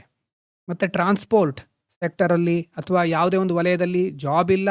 ಅದ್ರ ಜೊತೆ ಆ ಒಂದು ಹಳ್ಳಿಯಲ್ಲಿದ್ದರೆ ಬೇರೆ ಫೆಸಿಲಿಟಿಗಳಿಲ್ಲ, ಮೆಡಿಸಿನ್ ಇಲ್ಲ. ಫುಡ್ ಊಟ ಸಿಗ್ತಾ ಇದೆ, ಆದರೆ ಬೇರೆ ಜೀವನ ಅವಶ್ಯಕ ವಸ್ತುಗಳಿಲ್ಲ. ಎ ಅನ್ನೋ ವ್ಯಕ್ತಿ ಪರಿಸ್ಥಿತಿ ಇದು. ಈ ಕಡೆ ಬಿ ಅನ್ನೋ ವ್ಯಕ್ತಿ ಇದ್ದಾರೆ. ಅವರಿಗೆ ಕಡಿಮೆ ಫುಡ್ ಸಿಗ್ತಾ ಇದೆ, ಊಟ ಏನೋ ಕಡಿಮೆ ಸಿಗ್ತಾ ಇದೆ, ಆದರೆ ಮನೆ ಚೆನ್ನಾಗಿದೆ, ಹೌಸ್ ಡೀಸೆಂಟ್ ಆಗಿದೆ, ಮತ್ತು ಹೆಲ್ತ್ ಕೇರ್ ಫೆಸಿಲಿಟಿ ಇದೆ, ಎಜುಕೇಷನ್ ಇದೆ. ಇಲ್ಲಿ ಕಾಂಟ್ರಡಿಕ್ಷನ್ ಬಂತು ಅಲ್ವಾ. ಸಡನ್ಲಿ ಇಷ್ಟೊತ್ತು ಏನು ಎಕನಾಮಿಸ್ಟ್ಗಳು ಅಂದ್ಕೊಂಡಿದ್ರು ಹಸಿವಿನ ಸಮಸ್ಯೆ ಅಥವಾ ಹಂಗರ್ ಇಶ್ಯೂ ಮಾತ್ರ ನೋಡಿದರೆ ಸಾಕು ಅಂತ ಅಂದ್ಕೊಂಡಿರೋರಿಗೆ ಈಗ ಇದೊಂದೇ ಸರಿ ಸಾಕಾಗೋದಿಲ್ಲ. ಎಕನಾಮಿಸ್ಟ್ ರಿಯಲೈಸ್ ಆಗುತ್ತೆ, human life is not sustained by food alone. ಇದರಿಂದ ಏನು ತಿಳ್ಕೋಬಹುದು ನಾವು? Human life is not sustained by food alone. ಊಟ ಸಿಕ್ಕಿದ್ರೆ ನಾವು ಎಲ್ಲ ರೀತಿಯಿಂದನೂ ಖುಷಿಯಾಗಿರ್ತೇವೆ ಅಂತಲ್ಲ. ಮೊದಲನೇ ಕಮಿಟಿ ಆಯಿತು, ಆಮೇಲೆ ಇದು ಸಮಸ್ಯೆ ಇದೆ ಅಂತ ಗೊತ್ತಾಯಿತು. ಈಗ ಮುಂದೆ ಹೋಗ್ಬೇಕಲ್ವಾ. ಈಗ ಈ ಸಮಸ್ಯೆ ಇದೆ ಅಂತ ಗೊತ್ತಾದ್ಮೇಲೆ ಇನ್ನೂ ಸರಿಯಾದ ರೀತಿಯಲ್ಲಿ ನಾವು ಸ್ಟಡಿ ಮಾಡಬೇಕು ಅಂತ ಗೊತ್ತಾಗುತ್ತೆ ಸರ್ಕಾರಕ್ಕೆ. ಆಗ ಸೆಕೆಂಡ್ ಸ್ಟೆಪ್ಪಲ್ಲಿ ಯಾವ್ದು ಬರುತ್ತೆ? ಅಲಗ್ ಕಮಿಟಿ. ಅಲಗ್ ಕಮಿಟಿ ಹಿಂದಿನ ಕಮಿಟಿಯ ಡಿಸಿಷನ್ ಆವಾಗ ಓಕೆ ಅಂತ ಅನಿಸಿದ್ರು, ಆಮೇಲೆ ಅದರಲ್ಲಿರೋ ಲಿಮಿಟೇಷನ್ಸ್ ಗೊತ್ತಾಗ್ತಾ ಹೋಯಿತು. ಅಲಗ್ ಕಮಿಟಿ ಬಂದಿರೋದು ಅರೌಂಡ್ 1979. ಅಲಗ್ ಕಮಿಟಿ ಬಂತು. ಈಗ ಅಂದರೆ ಅವಾಗ ಪ್ಲ್ಯಾನಿಂಗ್ ಕಮಿಷನ್ ಇತ್ತು, ಯೋಜನಾ ಆಯೋಗ ಅಂತಿತ್ತಲ್ವ, ಅದು ಒಂದು ಟಾಸ್ಕ್ ಫೋರ್ಸ್ ಕ್ರಿಯೇಟ್ ಮಾಡುತ್ತೆ. ಈಗ ನೀಟ್ ಪೇಪರ್ ಲೀಕಿಗೆ ಸಂಬಂಧಪಟ್ಟ ಹಾಗೆ ಟಾಸ್ಕ್ ಫೋರ್ಸ್ ಕ್ರಿಯೇಟ್ ಮಾಡಿದ್ದಾರೆ. ಯಾರ ಮುಖ್ಯಸ್ಥರದಕ್ಕೆ ಕೇಳಿದ್ದೀರಾ? ನ್ಯೂಸನ್ನು ನೋಡ್ತಾ ಇದ್ದೀರಾ? Yes, Nilekani, correct. ನಂದನ್ ನೀಲೇಕಣಿ ಅವರ ಮುಖ್ಯಸ್ಥಿಕೆಯಲ್ಲಿ, ಅವರ ಒಂದು ಅಧ್ಯಕ್ಷತೆಯಲ್ಲಿ ಟಾಸ್ಕ್ ಫೋರ್ಸ್ ಕ್ರಿಯೇಟ್ ಮಾಡಿದ್ದಾರೆ. ಅಂದರೆ ಸರ್ಕಾರಕ್ಕೆ ಪ್ರಾಬ್ಲಮ್ ಬಂದಾಗ ಸಾಲ್ವ್ ಮಾಡಲಿಕ್ಕೆ ತಜ್ಞರು ಬೇಕು, ಒಂದು ಕಮಿಟಿ ಬೇಕು, ಒಂದು ಟಾಸ್ಕ್ ಫೋರ್ಸನ್ನು ಕ್ರಿಯೇಟ್ ಮಾಡ್ತಾರೆ. ಆವಾಗ ಯೋಜನಾ ಆಯೋಗ ಇತ್ತು, ಪ್ಲ್ಯಾನಿಂಗ್ ಕಮಿಷನ್ ಇತ್ತು. ಅದೇನು ಮಾಡುತ್ತೆ? ಒಂದು ಟಾಸ್ಕ್ ಫೋರ್ಸ್ ಕ್ರಿಯೇಟ್ ಮಾಡುತ್ತೆ. ಯಾರ ಅಡಿಯಲ್ಲಿ ಅಂತಂದರೆ ಡಾಕ್ಟರ್ YK ಅಲಗ್ ಅಂತ ಅವರ ಅಡಿಯಲ್ಲಿ ಒಂದು ಟಾಸ್ಕ್ ಫೋರ್ಸ್ ಕ್ರಿಯೇಟ್ ಮಾಡ್ತಾರೆ. ಅಂದರೆ ಈ ಕಮಿಟಿಯ ಒಂದು ಗುರಿ ಏನಾಗಿತ್ತು? ನ್ಯಾಷನಲ್ ಪವರ್ಟಿ ಲೈನ್ಸನ್ನು, ಇಷ್ಟೊತ್ತು ಪವರ್ಟಿ ಲೈನ್ ಕಾನ್ಸೆಪ್ಟ್ ಬರಲಿಲ್ಲ, ಫುಡ್ ಮೇಲೆ ನಾವು ಡಿಸೈಡ್ ಮಾಡೋಣ ಅಂತ ಮಾತ್ರ ಅವರು ಯೋಚನೆ ಮಾಡ್ತಾ ಇದ್ರು. ಫುಡ್ಡನ್ನು ಮೇನ್ ಬೇಸಿಕ್ ಸೆಂಟರ್ ಪಾಯಿಂಟಾಗಿ ಇಟ್ಕೊಂಡಿದ್ರು. ಈ ಕಮಿಟಿಗೆ ಒಂದು ಟಾಸ್ಕ್ ಕೊಡ್ತಾರೆ. ಟಾಸ್ಕ್ ಅಂತಂದರೆ ಅಷ್ಟೇ, ಏನು ಅಫಿಷಿಯಲ್ ನ್ಯಾಷನಲ್ ಪವರ್ಟಿ ಲೈನ್ ಬೇಕು. ಈಗ ಪವರ್ಟಿ ಲೈನ್ ಯಾಕೆ ಬೇಕು? ಮೆಷರ್ ಮಾಡಲಿಕ್ಕೆ. ಮೆಷರ್ ಯಾಕೆ ಮಾಡಬೇಕು? ಆಲ್ರೆಡಿ ಗೊತ್ತಿದೆ ನಿಮಗೆ ಅಲ್ವಾ. Instead of asking only how many calories, ಈ ಕಮಿಟಿ ಏನು ಮಾಡುತ್ತೆ? ಇನ್ನೊಂದು ಕ್ವಶನ್ ಆ್ಯಡ್ ಮಾಡುತ್ತೆ. ಇಲ್ಲಿ ತನಕ ಏನಿತ್ತು? ಬರೀ ಕ್ಯಾಲೋರಿ ಮಾತ್ರ ಇತ್ತು. ಕಮಿಟಿ, ಈ ಕಮಿಟಿ, ಅಲಗ್ ಕಮಿಟಿ ಏನು ಮಾಡುತ್ತೆ? Asked another question. ಇನ್ನೊಂದು ಪ್ರಶ್ನೆ ನಮ್ಗೆ ಮುಖ್ಯ ಅಂತ ಇವ್ರಿಗೆ ಅನ್ಸುತ್ತೆ. ಏನು ಅವ್ರ ಪ್ರಶ್ನೆ ಅಂತಂದರೆ, should rural India and urban India, rural India and urban India have the same poverty line. Same poverty line. ಈಗ ನೋಡಿ, ಎರಡು ಸಿಚುವೇಶನ್ ಕನ್ಸಿಡರ್ ಮಾಡಿ. ಒಂದು ಸಿಚುವೇಶನ್ ಏನು, ಒಂದು ಹಳ್ಳಿಯಲ್ಲಿ ನೀವು ಆರಾಮಾಗಿ ಬದುಕಬಹುದು, ಫುಡ್ ಸಿಗ್ತಾ ಇರುತ್ತೆ. ಫುಡ್ ಒಂದೇ ಊಟ ಮಾಡ್ಕೊಂಡಿರ್ತೀರಿ ಅಂತಂದರೆ ಹಳ್ಳಿಲಿ ಚೆನ್ನಾಗಿ ಬದುಕಬಹುದು. ಯಾವುದೇ ಮನೆಗೆ ಹೋದರೂ ಒಂದು ಹೊತ್ತಿನ ಊಟ ಹಾಕ್ತಾರೆ, ಒಂದೇ ಸಾರಿ ನಿಮ್ಮನ್ನು ಬೈದು ಕಳಿಸೋದಿಲ್ಲ. ಸಾಮಾನ್ಯವಾಗಿ ಎಲ್ಲ ಹಳ್ಳಿಗಳಲ್ಲೂ ಹಾಗೆ ಇರುತ್ತೆ. ಅಂದರೆ ಮಧ್ಯಾಹ್ನ ಊಟಕ್ಕೆ ಬಂದವರಿಗೆ ಊಟ ಮಾಡಿ ಕಳಿಸ್ಬೇಕು ಅಂತ ಸುಮಾರು ಹಳ್ಳಿಗಳಲ್ಲಿರುತ್ತೆ. ಹೋದಾಗ ಒಂದು ಊಟ ಮಾಡಾದರೂ ಕಳಿಸ್ತಾರೆ. ನಗರಗಳಲ್ಲಿ ಹಾಗಿರೋದಿಲ್ಲ, ಬಾಗಿಲು ಮೊದಲೇ ಹಾಕೊಂಡಿರುತ್ತೆ ಅಲ್ವಾ, ಡೋರ್ ಕ್ಲೋಸ್ ಆಗೇ ಇರುತ್ತೆ. CCTV ಮೊದಲೇ ನೋಡ್ತಾರೆ ಯಾರು ಬರ್ತಾ ಇದ್ದಾರೆ ಹೊರಗಡೆ ಅಂತ ನೋಡ್ತಾರೆ. ನೋಡಿದ ಮೇಲೆ ಎಷ್ಟು ಕೆಲಸ ಇದೆಯೋ ಅಷ್ಟು, ಯಾಕಂದರೆ ಅದು ಸೇಫ್ಟಿ ಮೆಷರ್ ಸಹ ಹೌದು. ನಗರದವ್ರನ್ನ ಆ ಥರ ದೂರ್ಲಿಕ್ಕಾಗಲ್ಲ ನಾವು. ಸಿಚುವೇಶನ್ ಬೇರೆ ಬೇರೆ, ಎರಡೂ ಕಡೆ ಬೇರೆ ಬೇರೆ ಸಿಚುವೇಶನ್ ಇರಬೇಕಾದ್ರೆ ಹಳ್ಳಿಲಿ ಸಿಂಪಲ್ ಆಗಿ ಬದುಕೋನು ಖುಷಿಯಿಂದ ಬದುಕ್ತಾ ಇರಬಹುದು, ಡಿಗ್ನಿಫೈಡ್ ಲೈಫನ್ನು ಜೀವಿಸ್ತಾ ಇರಬಹುದು. ಸಿಟಿಲಿ ಊಟ ಸಿಗ್ತಾ ಇದ್ರು, ಬೇರೆ ಎಲ್ಲ ಜಾಬ್ ಇದ್ರೂ ಸಹ ಅವನು ಪವರ್ಟಿಲಿ ಇರಬಹುದು. ಸೊ ಸಿಟಿಲಿ ಬದುಕುವಂಥ ಸಿಚುವೇಶನ್ ಬೇರೆ, ಹಳ್ಳಿಲಿ ಬದುಕುವಂಥ ಸಂದರ್ಭನೇ ಬೇರೆ. ಒಬ್ಬ ಫಾರ್ಮರು ಮತ್ತು ಫ್ಯಾಕ್ಟ್ರಿ ವರ್ಕರು ಡಿಫ್ರೆನ್ಸ್ ಇದೆಯಲ್ವಾ, ಇಬ್ಬರ ಜೀವನನೂ ಕಂಪ್ಲೀಟ್ಲಿ ಡಿಫ್ರೆಂಟು. ಒಂದು ಫಾರ್ಮರಿಗೂ ಮತ್ತು ಒಂದು ಫ್ಯಾಕ್ಟ್ರಿ ವರ್ಕರಿಗೂ ತುಂಬ ಡಿಫ್ರೆನ್ಸ್ ಇದೆ. ಇಬ್ಬರು ಮಾಡ್ತಾ ಇರೋದು ಕೆಲಸನೇ ಆಗಿದ್ರೂ ಅವರ ಜೀವನ ನಡೀತಾ ಇರೋದು ಬೇರೆ ಬೇರೆ ಫ್ಯಾಕ್ಟರ್ಗಳ ಆಧಾರದ ಮೇಲೆ. ಈಗೇನಾಗುತ್ತೆ, ಇಲ್ಲಿ ತನಕ ಹಿಂದಿನ ಕಮಿಟಿಯವರು ಫುಡ್ ಅಂತ ಮಾತ್ರ ಕನ್ಸಿಡರ್ ಮಾಡಿದರು. ಆಹಾರ, ಎಲ್ರಿಗೂ ಸರಿಯಾದ ಆಹಾರ ಸಿಗ್ತಾ ಇದೆ ಅಂತಾದರೆ ಓಕೆ, ಅವರು ಬಡವರಲ್ಲ. ಸಿಗ್ತಾ ಇಲ್ಲ ಅಂತಾದರೆ ಬಡವರು. ಅಷ್ಟು ಮಾತ್ರ ಅಲ್ಲ, ಈಗ ಮುಂದಿನ ಕಮಿಟಿ ಬಂದು ಹಳ್ಳಿಲಿ ಬೇರೆ ರೀತಿ, ನಗರದಲ್ಲಿ ಬೇರೆ ರೀತಿ. ವಿಲೇಜಲ್ಲಿ ಏನು ಮಾಡ್ತಾರೆ, ಎಷ್ಟೋ ಸಾರಿ ತನಗೆ ಬೇಕಾದನ್ನು ತಾವೇ ಬೆಳ್ಕೊಳ್ತಾರೆ. ಆದರೆ ಅರ್ಬನಲ್ಲಿ ಹಾಗಾಗೋದಿಲ್ಲ, ಎಲ್ಲವನ್ನೂ ಮಾರ್ಕೆಟಿಂದನೇ ತಗೊಬರಬೇಕು. ನಿಮ್ಗೆ ಗೊತ್ತಿದೆ ಅಲ್ವಾ, ಒಂದು ಬಾಟ್ಲ್ ನೀರು ಸಹ ಸಿಕ್ಕೋದಿಲ್ಲ ಫ್ರೀಯಾಗಿ ನಗರಗಳಲ್ಲಿ. ಟ್ರಾನ್ಸ್ಪೋರ್ಟ್ ಕಾಸ್ಟ್ ಇರುತ್ತೆ, ಹೌಸಿಂಗ್ ಕಾಸ್ಟ್ ಇರುತ್ತೆ, ಡೈಲಿ ಲೈಫ್ ಸ್ಟೈಲಿಗೆ ನಾವೇನು ಬೇಕು ಅದಕ್ಕೋಸ್ಕರ ಖರ್ಚು ಮಾಡಬೇಕು. ಹಾಗಾಗಿ ಎರಡೂ ಕಡೆ ಒಂದೇ ಪವರ್ಟಿ ಲೈನ್ ಅಪ್ಲೈ ಆಗೋದಿಲ್ಲ. ಹಾಗಾಗಿ ಈ ಕಮಿಟಿಯ ಒಂದು ಮೇಜರ್ ಕಾಂಟ್ರಿಬ್ಯೂಷನ್ ಅನ್ನು ಬರ್ಕೊಳ್ಳಿ. ದ ಅಲಗ್ ಕಮಿಟಿ, ALAGH, ಇದು ಇಲ್ಲ ಒಂದು ಸಾರಿ ಇಲ್ಲಿ, yes, Alagh committee recommended separate poverty lines for rural and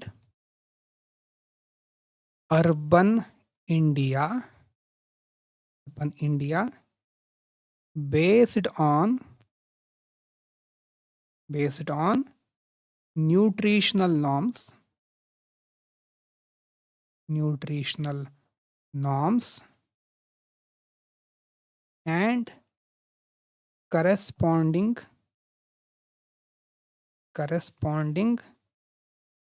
consumption expenditure.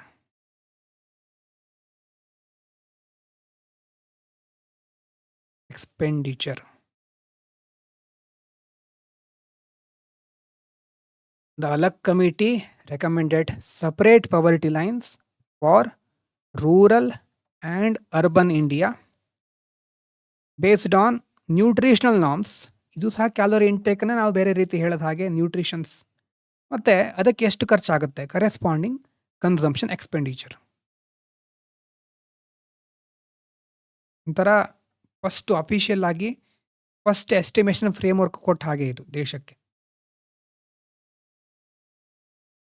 So ಮೊದಲನೇದು ಫುಡ್ ಮೇಲೆ ಫೋಕಸ್ ಮಾಡ್ತು. ಯಾವ ಕಮಿಟಿ ಮೊದಲು ನೋಡಿದ ಕಮಿಟಿ ಯಾವುದು ಹೇಳಿ ನೋಡೋಣ? ನೋಟ್ಸ್ ನೋಡಿದೆ, ಫಸ್ಟ್ ಬಂದಿರೋ ಕಮಿಟಿ ನೋಟ್ಸ್ ನೋಡದೆ ಹೇಳಬೇಕು. ಏನೋ ಒಂದು ಶಬ್ದ ಬಂದಿತ್ತು ಫಸ್ಟ್ ಕಮಿಟಿದು, yes, correct. Dandekar and Rath. Correct. First committee. ಎರಡನೇದು ಈಗ ಅಲಗ್ ಕಮಿಟಿ. ಇದಾದ್ಮೇಲೆ ಇನ್ನೂ ಮುಗಿಲಿಲ್ಲ. ಸಮಸ್ಯೆಗಳು ಅಂತಂದ್ರೆ ಹೊಸ ಹೊಸ ಟ್ವಿಸ್ಟ್ ಬರ್ತಾನೆ ಇರುತ್ತೆ ಇದರಲ್ಲಿ. ಇನ್ನೂ ಮತ್ತೊಂದು ಕ್ವಶನ್ ಶುರು ಆಗುತ್ತೆ ಈಗ. 2 ಫ್ಯಾಮಿಲಿ ಇದೆ. ರೂರಲ್ಲು ಅರ್ಬನಿಗೆ ನಾವು ಲಿಮಿಟ್ ಮಾಡ್ಕೊಂಡಿದ್ದೀವಿ ಇಲ್ಲಿ. 2 ಫ್ಯಾಮಿಲಿ ಇದೆ. ಒಂದು ಫ್ಯಾಮಿಲಿಯಲ್ಲಿದೆ ಕೇರಳದಲ್ಲಿದೆ. Family A ಕೇರಳದಲ್ಲಿದೆ. ಇನ್ನೊಂದು family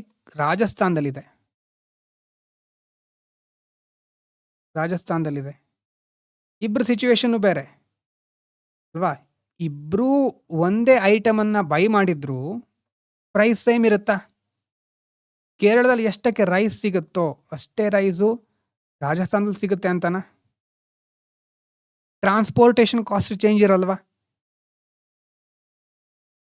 local consumption pattern change ಇರಲ್ವಾ? Climate affect ಆಗೋದಿಲ್ವಾ?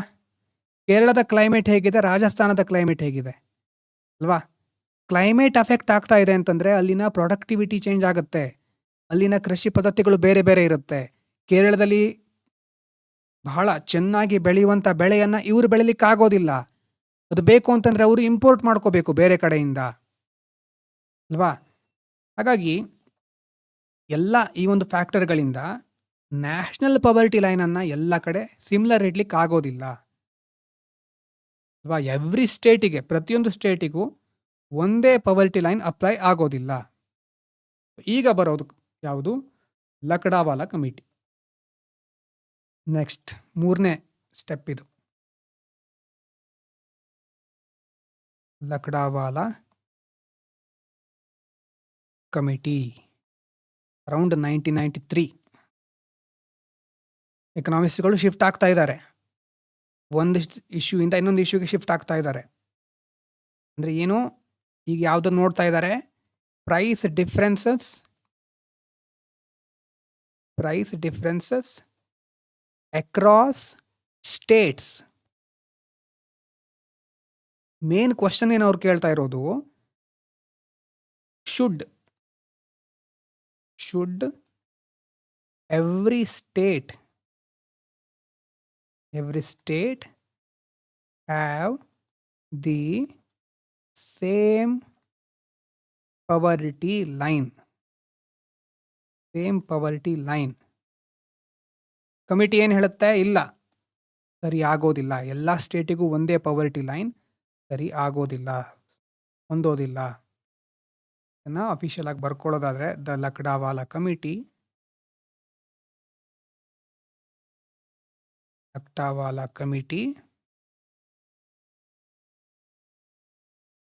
recommended state specific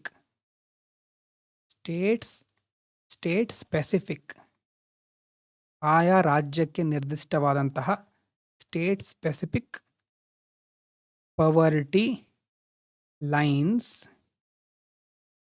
updated using appropriate CPI, consumer price index, price indices for rural and urban areas. ಇವೇನ್ ಮಾಡ್ತಾ ಇದ್ದಾರೆ? ಪ್ರತಿಯೊಂದು ರಾಜ್ಯಕ್ಕೆ ಸ್ಟೇಟ್ ಸ್ಪೆಸಿಫಿಕ್ ಪವರ್ಟಿ ಲೈನ್ ಬೇಕು. ಅದನ್ನು ಅಪ್ಡೇಟ್ ಮಾಡ್ತಾ ಇರಬೇಕು. ಯಾವುದನ್ನ ಇಟ್ಕೊಂಡು? ಯೂಸಿಂಗ್ ಅಪ್ರಾಪ್ರಿಯೇಟ್ CPI ಬಗ್ಗೆ ಗೊತ್ತಿಲ್ಲ ಅಂತಂದರೆ ವೇಟ್ ಮಾಡಿ. CPI, WPI, wholesale price index, consumer price index, ಇದರ ಬಗ್ಗೆ ನೋಡೋಣ ಮುಂದೆ.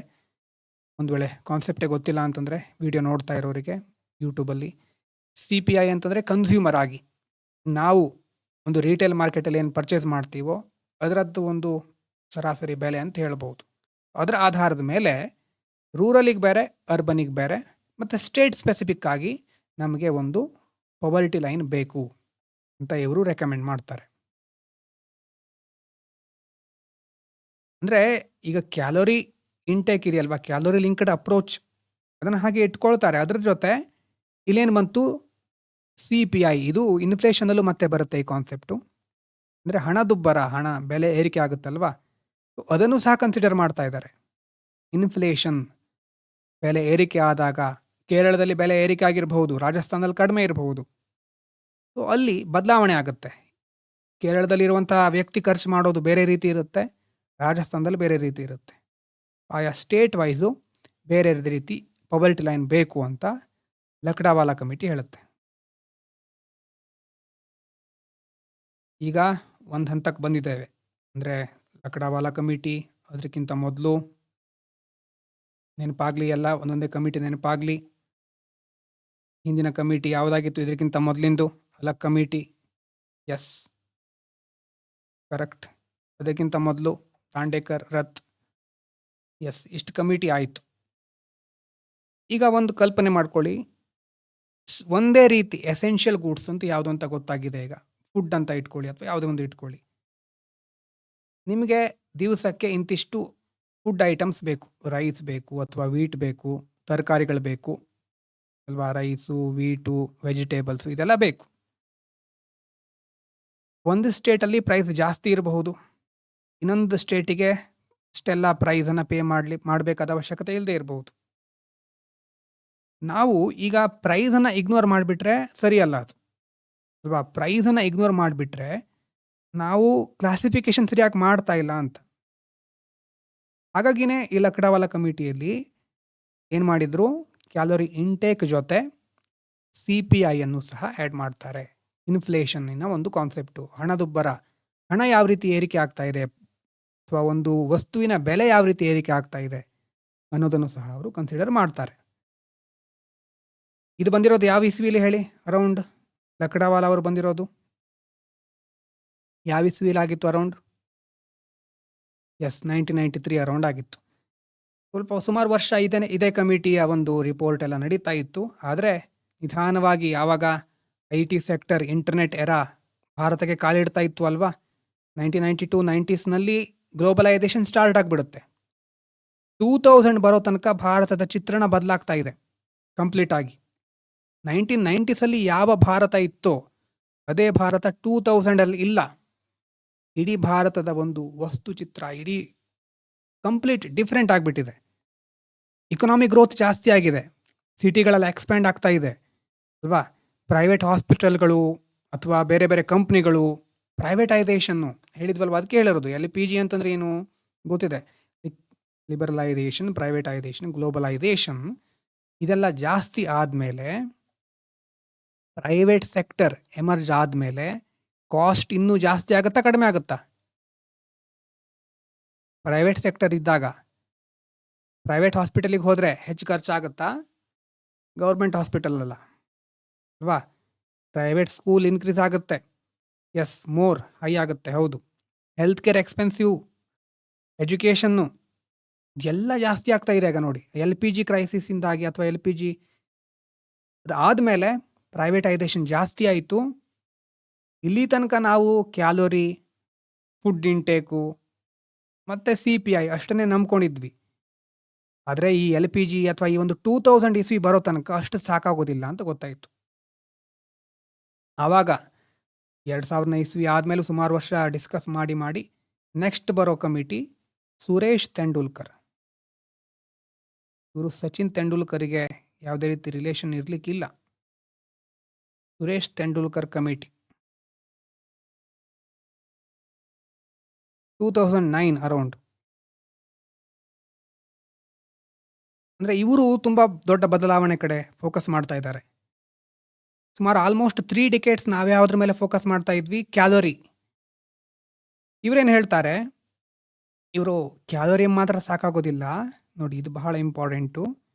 People need more than calories to live with dignity. ಅಂತ ಹೇಳ್ತಾರೆ. ಬರೀ ಹೊಟ್ಟೆ ತುಂಬಿದ್ರೆ ಸಾಕಾಗೋದಿಲ್ಲ, ಘನತೆಯಿಂದ ಬದುಕಲಿಕ್ಕೆ ಬರೀ ಊಟ ಮಾತ್ರ ಅಲ್ಲ.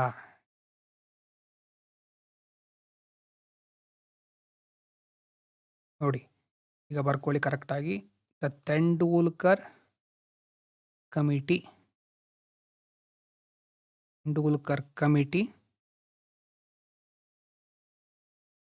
moved away from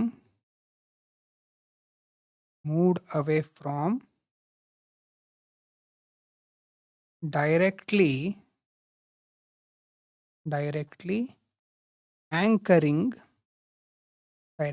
anchoring poverty line to calorie norms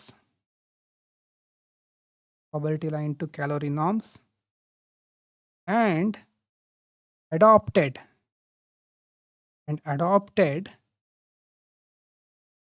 a broader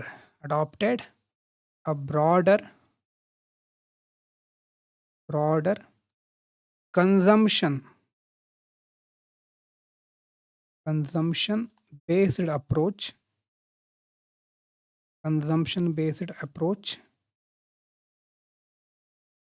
that explicitly recognized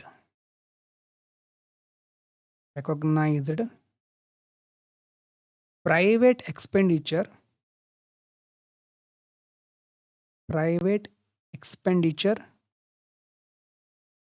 on, ಈಗ ಬರುತ್ತೆ ನೋಡಿ important point, on health and education.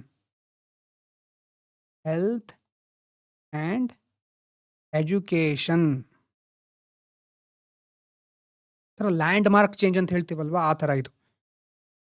ಎಷ್ಟೋ ದಶಕಗಳಿಂದ ಫುಡ್ ಮೇಲೆ ಫೋಕಸ್ ಮಾಡ್ತಾ ಇರೋರು, ಕ್ಯಾಲೋರಿ ನಾರ್ಮ್ಸ್ ಮೇಲೆ ಮಾತ್ರ ಫೋಕಸ್ ಮಾಡ್ತಾ ಇರೋರು, ಈಗ ನಾವು ಕನ್ಸಂಪ್ಷನ್ ಬೇಸ್ಡ್ ಅಪ್ರೋಚ್, ಅದರಲ್ಲೂ ಎಕ್ಸ್ಪ್ಲಿಸಿಟ್ ಆಗಿ ಹೇಳ್ತಾ ಇದ್ದಾರೆ. ಯಾವುದು? Health and education. ಯಾಕೆ ಇದನ್ನು ಇನ್ಕ್ಲೂಡ್ ಮಾಡಬೇಕು ಅಂತಂದರೆ, ಗೌರ್ಮೆಂಟಿನ ಹಾಸ್ಪಿಟಲ್ ಹತ್ರ ಇದೆ ಒಂದು ಫ್ಯಾಮಿಲಿಗೆ, ಸ್ಕೂಲ್ ಹತ್ರ ಇದೆ. ಇನ್ನೊಂದು ಫ್ಯಾಮಿಲಿಗೆ ಪ್ರೈವೇಟ್ ಹಾಸ್ಪಿಟಲ್ ಇದೆ ಹತ್ರ, ಪ್ರೈವೇಟ್ ಸ್ಕೂಲ್ ಇದೆ. ಎರಡೂ ಫ್ಯಾಮಿಲಿ ಸೇಮ್ ಅರ್ನ್ ಮಾಡ್ತಾ ಇದ್ರು ಖರ್ಚು ಒಂದೇ ರೀತಿ ಇರುತ್ತೆ ಆವಾಗ. Yes or no? ಒಂದು ಫ್ಯಾಮಿಲಿ ಹತ್ರ government school, government college, government hospital, A ಅನ್ನೋ ಫ್ಯಾಮಿಲಿ. ಬಿ ಅನ್ನೋ ಫ್ಯಾಮಿಲಿ ಹತ್ರ ಪ್ರೈವೇಟ್ ಸ್ಕೂಲು, ಪ್ರೈವೇಟ್ ಹಾಸ್ಪಿಟಲ್ಲು. ಯಾವುದಕ್ಕೆ ಹೆಚ್ಚು ಖರ್ಚು ಬಂತು ಈಗ? ಎಸ್, ಪ್ರೈವೇಟಿಗೆ. ಯಾರು? ಎಸ್, ಪ್ರೈವೇಟಲ್ಲಿ ಹೆಚ್ಚು ಖರ್ಚು ಬರುತ್ತೆ. ಹಾಗಾಗಿ ಹೆಲ್ತ್ ಎಜುಕೇಷನಿಗೆ ಖರ್ಚಾಗ್ತಾ ಇದೆ. ಯಾಕಂತಂದರೆ ಈಗ ನೋಡಿ, ಭಾರತದಲ್ಲಿ ಆ ಸಿಚುವೇಶನ್ ಕಲ್ಪನೆ ಮಾಡ್ಕೊಳ್ಳಿ. LPG ಆದಮೇಲೆ, ಗ್ಲೋಬಲೈಸೇಷನ್, ಪ್ರೈವೇಟೈಸೇಷನ್ ಆದಮೇಲೆ ಪ್ರೈವೇಟ್ ಕಂಪ್ನಿಗಳು, ಪ್ರೈವೇಟ್ ಹಾಸ್ಪಿಟಲ್ಗಳು ಜಾಸ್ತಿ ಆಯಿತು. ಅವರಿಗೆ ಪ್ರಾಫಿಟ್ ಮುಖ್ಯ ಆಗಿತ್ತು. ಹಾಗಾಗಿ ಅವರು ಎಲ್ಲ ಕಡೆ ಡೊನೇಷನ್ನು ಮತ್ತು ಬೇರೆ ಬೇರೆ ರೀತಿಯಾದಂತಹ ಪ್ರೊಸೆಸ್ಗಳ ಮೂಲಕ ಹಾಸ್ಪಿಟಲ್ಲು, ಸ್ಕೂಲ್ಸ್ ಎಲ್ಲ ನಡೆಸ್ತಾ ಇದ್ರು. ಸರ್ಕಾರ ಎಲ್ಲ ಕಡೆ ಹೋಗಿ ತಲುಪಲಿಕ್ಕೆ ಆಗೋದಿಲ್ಲ. ಹತ್ತಿರ ಇರೋದು ಪ್ರೈವೇಟು, ದೂರ ಹೋಗಲಿಕ್ಕೆ ಇನ್ನಷ್ಟು ಖರ್ಚಾಗುತ್ತೆ. ಪ್ರೈವೇಟಿಗೆ ಸೇರಿಸ್ಬೇಕು ಅಂತಾದರೆ, ಪ್ರೈವೇಟ್ ಫೆಸಿಲಿಟಿ ತಗೊಳ್ಬೇಕು ಅಂತಾದರೆ ದುಡ್ಡು ಜಾಸ್ತಿ, ಹಣ ಜಾಸ್ತಿ. ಅದರಲ್ಲೂ ಹೆಲ್ತ್ ಎಜುಕೇಷನಿಗೆ ಅದು ನೆಸೆಸಿಟಿ ಅಲ್ವಾ. ಹಾಗಾಗಿ ನಾವು ಇದನ್ನು ಚಾಯ್ಸ್ ಅಂತ ಕನ್ಸಿಡರ್ ಮಾಡಲಿಕ್ಕೆ ಆಗೋದಿಲ್ಲ. ಏನೋ ಒಂದು ಹೆಲ್ತ್ ಬೇಕಿದ್ರೆ ಬೇಕು, ಇಲ್ದಿದ್ರೆ ಇಲ್ಲ, ಎಜುಕೇಷನ್ ಬೇಡ ಅಂದರೆ ಇಲ್ಲ ಅಂತ ಹೇಳಲಿಕ್ಕೆ ಆಗೋದಿಲ್ಲ. ಇಡೀ ಭಾರತ ಅವಾಗ ಗ್ರೋತ್ ಅಂದರೆ ಒಂದು ಗ್ರೋತಿನ ಕನಸು ಕಾಣ್ತಾ ಇರುತ್ತೆ. ಸಣ್ಣ ಸಣ್ಣ ಮಕ್ಕಳು ಸಹ ದೊಡ್ಡ ದೊಡ್ಡ IT ಕಂಪ್ನಿಗಳಲ್ಲಿ ಹೋಗಿ ಸೇರ್ಕೋಬೇಕು, ಇಂಜಿನಿಯರಿಂಗ್ ಅಂತ ಒಂದು ದೊಡ್ಡ ಅಲೆ ಆವಾಗ ಶುರುವಾಗಿದೆ. ಆವಾಗ ಅಲ್ವಾ, ಇಂಜಿನಿಯರ್ ಆಗಿಬಿಟ್ರೆ ಲೈಫು ಸೆಟ್ಲ್ ಆಯಿತು. ಆ ರೀತಿ ಪ್ರೈವೇಟ್ ಎಜುಕೇಷನ್ನು, ಪ್ರೈವೇಟ್ ಸೆಕ್ಟರು ಜಾಸ್ತಿ ಬೂಮ್ ಆಗ್ತಾ ಇರುವಂಥ ಕಾಲ ಅದು. ಹೆಲ್ತ್ ಎಜುಕೇಷನಿಗೆ ಜಾಸ್ತಿ ಖರ್ಚಾಗ್ತಾ ಇದೆ ಆವಾಗ. ಸೊ ಹಾಗಾಗಿ ಸುರೇಶ್ ತೆಂಡೂಲ್ಕರ್ ಕಮಿಟಿ ಏನು ಹೇಳುತ್ತೆ, ಇಲ್ಲ, ನಾವು ಬರೀ ಫುಡ್ ಮಾತ್ರ, ಇಷ್ಟನ್ನು ಮಾತ್ರ ಕನ್ಸಿಡರ್ ಮಾಡಿದ್ರೆ ಸಾಕಾಗೋದಿಲ್ಲ, private expenditure on health and education ಅದನ್ನು ಕನ್ಸಿಡರ್ ಮಾಡಬೇಕು ಅಂತ ಅವ್ರು ಹೇಳ್ತಾರೆ. ಇಲ್ಲಿ ಇನ್ನೊಂದು 2 ಕಾನ್ಸೆಪ್ಟ್ ಬರುತ್ತೆ. ಏನು ಅಂತಂದರೆ, ನಾರ್ಮ್ಯಾಟಿವ್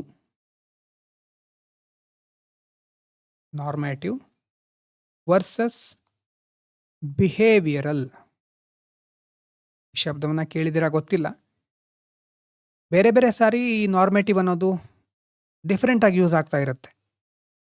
ನೋಡಿ, ನಾರ್ಮ್ಯಾಟಿವ್ ಕಂಪೋನೆಂಟ್ ಮತ್ತು ಬಿಹೇವಿಯರಲ್ ಕಂಪೋನೆಂಟ್ ಏನು ಮೊದಲು ಅರ್ಥ ಮಾಡ್ಕೊಳ್ಳಿ. ನಾರ್ಮ್ಯಾಟಿವ್ ಅಂತಂದರೆ, normative means what people ought to, OUGHT, ought to consume for a minimum acceptable standard of living. ought to ಅಂದರೆ ಏನು, ಅರ್ಥ ಏನು ಹೇಳಿ ನೋಡೋಣ. ಎಲ್ಲಾದರೂ ಕೇಳಿದ್ದೀರಾ? Standard of living. ನಾರ್ಮ್ಯಾಟಿವ್ ಕಂಪೋನೆಂಟಿಗೆ ಹೇಳ್ತಾ ಇರೋದು. Normative component means what people ought to consume for a minimum acceptable standard of living. Balanced minimum diet ಅಂತ ಹೇಳ್ಬೋದು, ಬೇಸಿಕ್ ಕ್ಲೋತಿಂಗ್ ಅಂತ ಹೇಳ್ಬೋದು, ಎಸೆನ್ಷಿಯಲ್ ಹೌಸಿಂಗ್ ಅಂತ ಹೇಳ್ಬೋದು. ought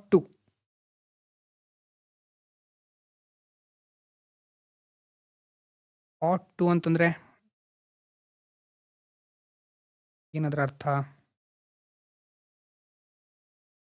ಹೊರಗೆ ಇಡೋದು ಅಂದ್ರೆ ಯಾವ ರೀತಿ ನೀವು ಹೇಳ್ತಾ ಇರೋದು ಗೊತ್ತಾಗಿಲ್ಲ.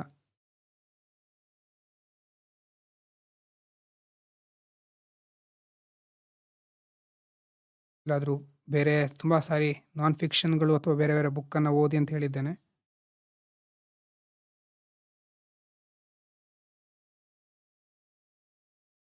ought to ಅಂತಂದರೆ ಬೇಕಾಗಿರೋದು. ಒಂದು ರೀತಿ ಹೇಗೆ ಇದು ಮಾಡಲೇಬೇಕು, ಓದಲೇಬೇಕು ಅಂತ ಹೇಳ್ತೀವಲ್ವ, ಆ ರೀತಿ ಬಳಸ್ತೇವೆ. ವಾಟ್ ದ ಎಕ್ಸ್ಕ್ಲೂಡ್ ಅದಲ್ಲ, ಈ ought to ಅದಲ್ಲ. ನೀವು ಬೇರೆ ಶಬ್ದ ಬಗ್ಗೆ ಹೇಳ್ತಾ ಇರಬಹುದು. ಅಂದರೆ ನಮ್ಮ ನಿರೀಕ್ಷೆ, what people ought to consume ಅಂತಂದರೆ ಒಂದು ಮಿನಿಮಮ್ ಅಕ್ಸೆಪ್ಟಬಲ್ ಸ್ಟ್ಯಾಂಡರ್ಡ್ ಆಫ್ ಲಿವಿಂಗಿಗೆ ಏನು ಬೇಕು, ಇಂಥದ್ದು ಬೇಕೇ ಬೇಕು ಅಲ್ವಾ.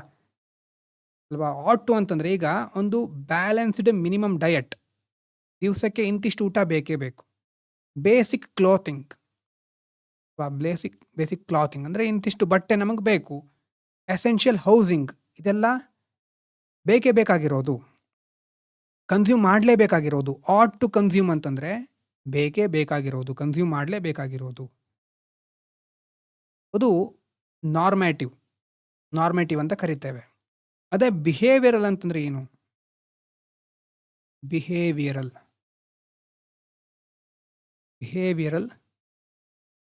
ಎಸ್, ಮೋಸ್ಟ್ ಎಸೆನ್ಷಿಯಲ್ ಅಂತ ಹೇಳ್ಬೋದು. ಕರೆಕ್ಟ್. ought to ಬಿಹೇವಿಯರಲ್ ಕಂಪೋನೆಂಟಲ್ಲಿ what it means what people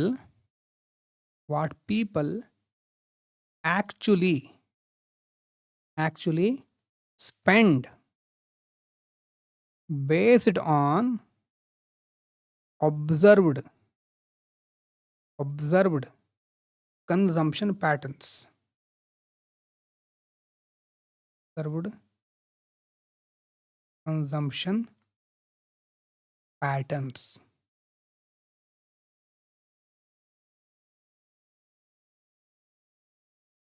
ಅಂದರೆ ಏನಿಲ್ಲಿ ಡಿಫ್ರೆನ್ಸ್ ಏನು ನೋಡಿ. ಈಗ ಮೇಲ್ಗಡೆ ನಾರ್ಮ್ಯಾಟಿವ್ ಅಂದರೆ ಹೀಗಿರಬೇಕು, ಒಂಥರ ರೂಲ್ಸ್ ಥರ. ಅಂದರೆ ಎಲ್ಲರೂ ರೂಲ್ಸ್ ಫಾಲೋ ಮಾಡ್ತಾರ ಎಲ್ಲ ಟೈಮ್ನಲ್ಲೂ? ಮಾಡೋದಿಲ್ಲ. ಬಿಹೇವಿಯರ್ ಚೇಂಜ್ ಇರುತ್ತೆ ನಮ್ಮದು ಅಲ್ವಾ. ಈಗ ಅದೇ ರೀತಿ ಅದನ್ನೇ ಎಕಾನಮಿಯಲ್ಲಿ ನೋಡೋದಾದರೆ, ಒಬ್ಬ ವ್ಯಕ್ತಿಗೆ ಪ್ರತಿದಿನ ಸಮತೋಲಿತವಾದಂತಹ ಎಲ್ಲ ಪೋಷಕಾಂಶಗಳನ್ನು ಒಳಗೊಂಡಂತಹ ಆಹಾರ ಬೇಕು, ಬ್ಯಾಲೆನ್ಸ್ಡ್ ಡಯಟ್ ಬೇಕು ಒಬ್ಬ ವ್ಯಕ್ತಿಗೆ. ಅದನ್ನು ಎಕ್ಸ್ಪೆಕ್ಟ್ ಮಾಡ್ತೇವೆ ನಾವು ಸಾಮಾನ್ಯವಾಗಿ. ಆ್ಯಕ್ಚುಲಿ ಆ ವ್ಯಕ್ತಿ ಅದನ್ನೇ ಸೇವಿಸ್ತಾ ಇರ್ತಾನೆ ಅಂತಲ್ಲ ಅಲ್ವಾ. ಅಲ್ಲಿ ಚೇಂಜಸ್ ಇರಬಹುದು. Sometimes people may spend less on food, not because they don't need food, but because they have to spend more on medicines or transport or education.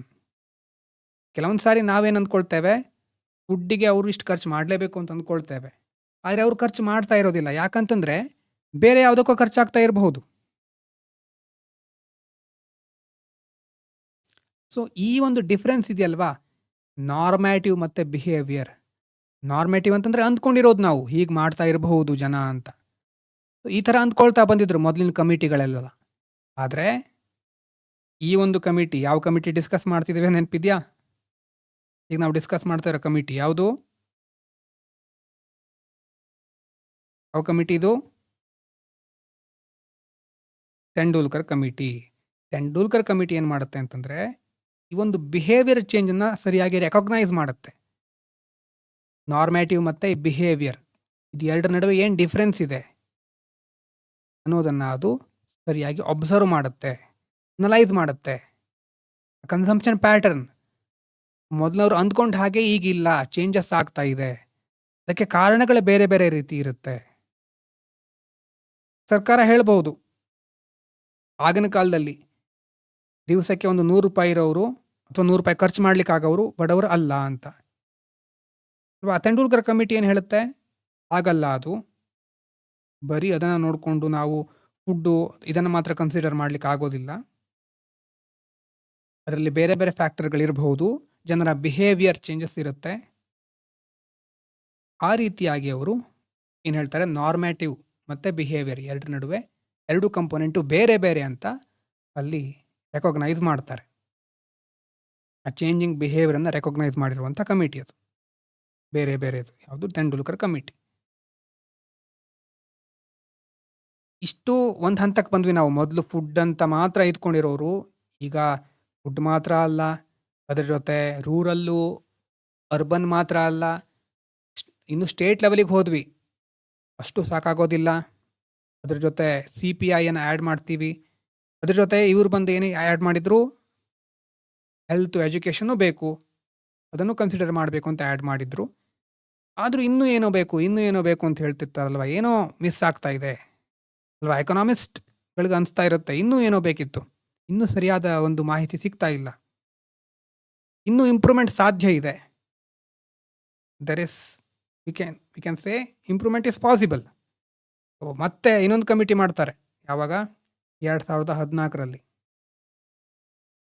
ಕಮಿಟಿಗಳನ್ನು ಮಾಡ್ತಾ ಇರಬೇಕಾಗುತ್ತೆ, ಯಾಕಂದರೆ ಕಾಲಮಾನಕ್ಕೆ ತಕ್ಕ ಹಾಗೆ ಜನರ ಪ್ಯಾಟ್ರನ್ ಚೇಂಜ್ ಆಗ್ತಾ ಇರುತ್ತೆ. ಸೊ ನೆಕ್ಸ್ಟ್ ಬರೋ committee Rangarajan committee. Rangarajan committee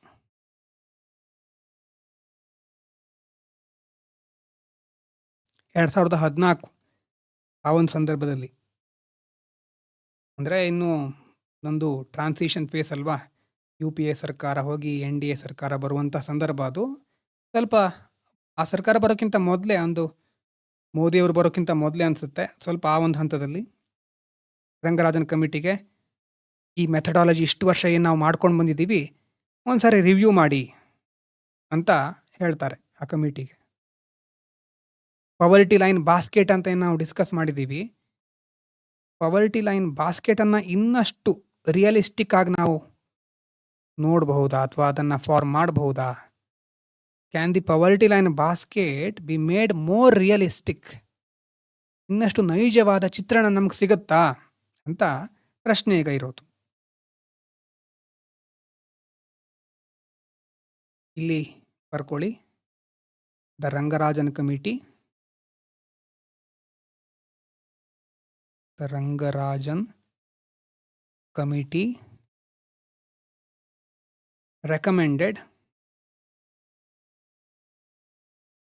recommended separate rural and urban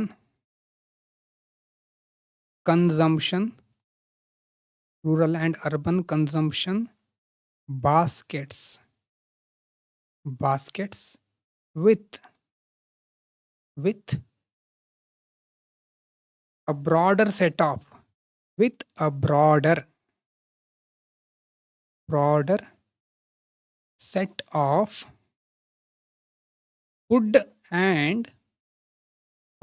of food and non-food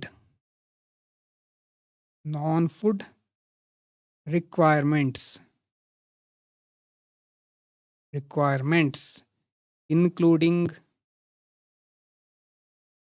basket ದೊಡ್ಡದಾಗ್ತಾ ಇದೆ, including clothing, housing, education, health, health and transport.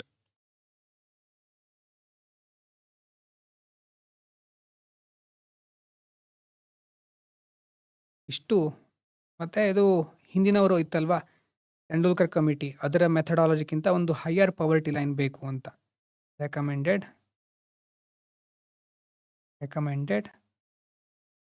Higher poverty lines then the Tendulkar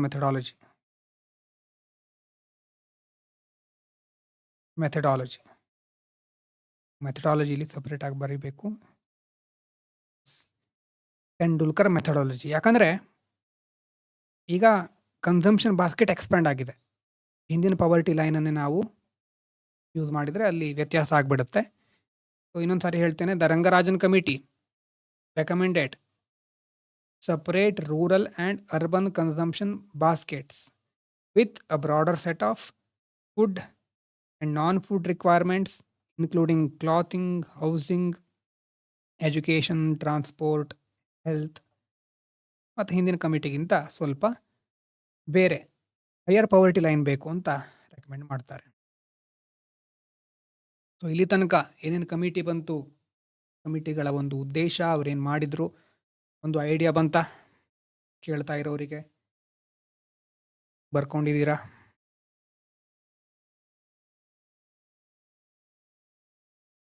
video ನೋಡ್ತಾ ಇರೋರು ಆಮೇಲೆ ಏನಾದರೂ ಇದ್ರೆ ತಿಳಿಸ್ಬೋದು ಯೂಟ್ಯೂಬ್ನಲ್ಲಿ.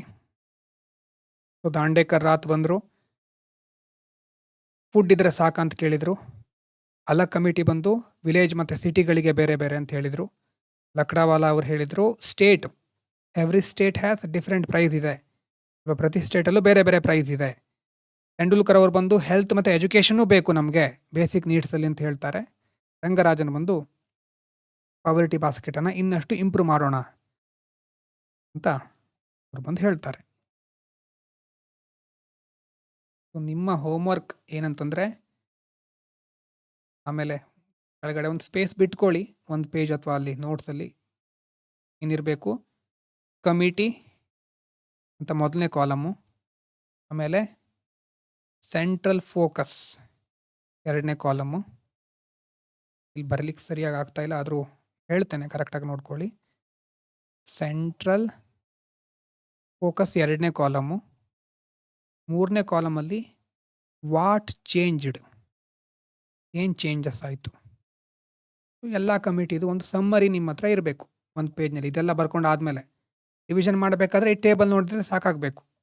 ಆ ರೀತಿ ನೀವು ಪ್ರಿಪೇರ್ ಮಾಡಿ ಗ್ರೂಪಲ್ಲಿ ಸೆಂಡ್ ಮಾಡಿ ಟೆಲಿಗ್ರಾಮ್ನಲ್ಲಿ. ದಾಂಡೇಕರ್ ರಾತ್ ಇರ್ಬೋದು, ಅಲಗ್ ಇರ್ಬೋದು, ಲಕ್ಟಾವಾಲಾ ಇರ್ಬೋದು, ತೆಂಡೂಲ್ಕರ್ ಇರ್ಬೋದು, ರಂಗರಾಜನ್, ಏನು ಸೆಂಟ್ರಲ್ ಫೋಕಸ್ ಏನಾಗಿತ್ತು, ಏನು ಚೇಂಜಸ್ ಆಯಿತು. ಭಾರತ ಈ ರೀತಿಯಾಗಿ ಪವರ್ಟಿಯನ್ನು ಮೆಷರ್ ಮಾಡಲಿಕ್ಕೆ ಪ್ರಯತ್ನ ಪಡ್ತಾ ಬಂತು. ಫುಡ್ಡಿಂದ nutrition, rural, urban, state, health, education, consumption basket, ಏನೇನೋ ಒಂದು ದಾರಿಯನ್ನು ನಾವು ನೋಡಿದ್ವಿ ಅಲ್ವಾ. ಬರೀ ಮ್ಯಾಥಮೆಟಿಕ್ಸ್ ಅಲ್ಲ ಇದು ಅಲ್ವಾ, ಮತ್ತೊಂದನ್ನು ಆ್ಯಡ್ ಮಾಡಿಬಿಟ್ವಿ, ಈಗ ಲೈಫ್ ಸೆಟ್ಲ್ ಆಯಿತು ಪುವರ್ ಪೀಪಲ್ದು ಅಂತ ಹೇಳಲಿಕ್ಕಾಗಲ್ಲ. ಆ ರೀತಿ ರಿಯಾಲಿಟಿ ನೋಡಿಕೊಂಡು ಬದಲಾಗ್ತಾ ಇರಬೇಕು. ಕ್ಯಾಲೋರಿ ನಾರ್ಮ್ ಅಂತ ಗೊತ್ತಾಗಿದೆ, ನಾರ್ಮೇಟಿವ್ ಮತ್ತು ಬಿಹೇವಿಯರ್ ಯಾವ ಕಮಿಟಿ ಅಂತ ನೆನಪಿಟ್ಕೊಳ್ಳಿ, ಯಾವ ಕಮಿಟಿಲಿ ಬರುತ್ತೆ ಅಂತ. ಎಸ್, ಇದು ಗೊತ್ತಾಗಿರ್ಬೋದು ಅಲ್ವಾ, ಇಲ್ಲಿ ತನಕ ಗೊತ್ತಾಗಿದೆ ಅಂದ್ಕೊಳ್ತೇನೆ. ಗೊತ್ತಾಗಿದ್ದರೆ 10 ನಿಮಿಷ ಬ್ರೇಕ್ ತಗೊಳ್ಳಿ. 3:05 ಆಯಿತು, 3:15ಗೆ ವಾಪಸ್ ಸ್ಟಾರ್ಟ್ ಮಾಡೋಣ ಮುಂದಿಂದ. 10 ನಿಮಿಷ ಬ್ರೇಕ್. ಯೂಟ್ಯೂಬಲ್ಲಿ ನೋಡ್ತಾ ಇರೋರು ಮುಂದಿನ ವಿಡಿಯೋ ನೋಡಬಹುದು. ಈ ವಿಡಿಯೋ ಇಲ್ಲೇ ಎಂಡ್ ಆಗುತ್ತೆ.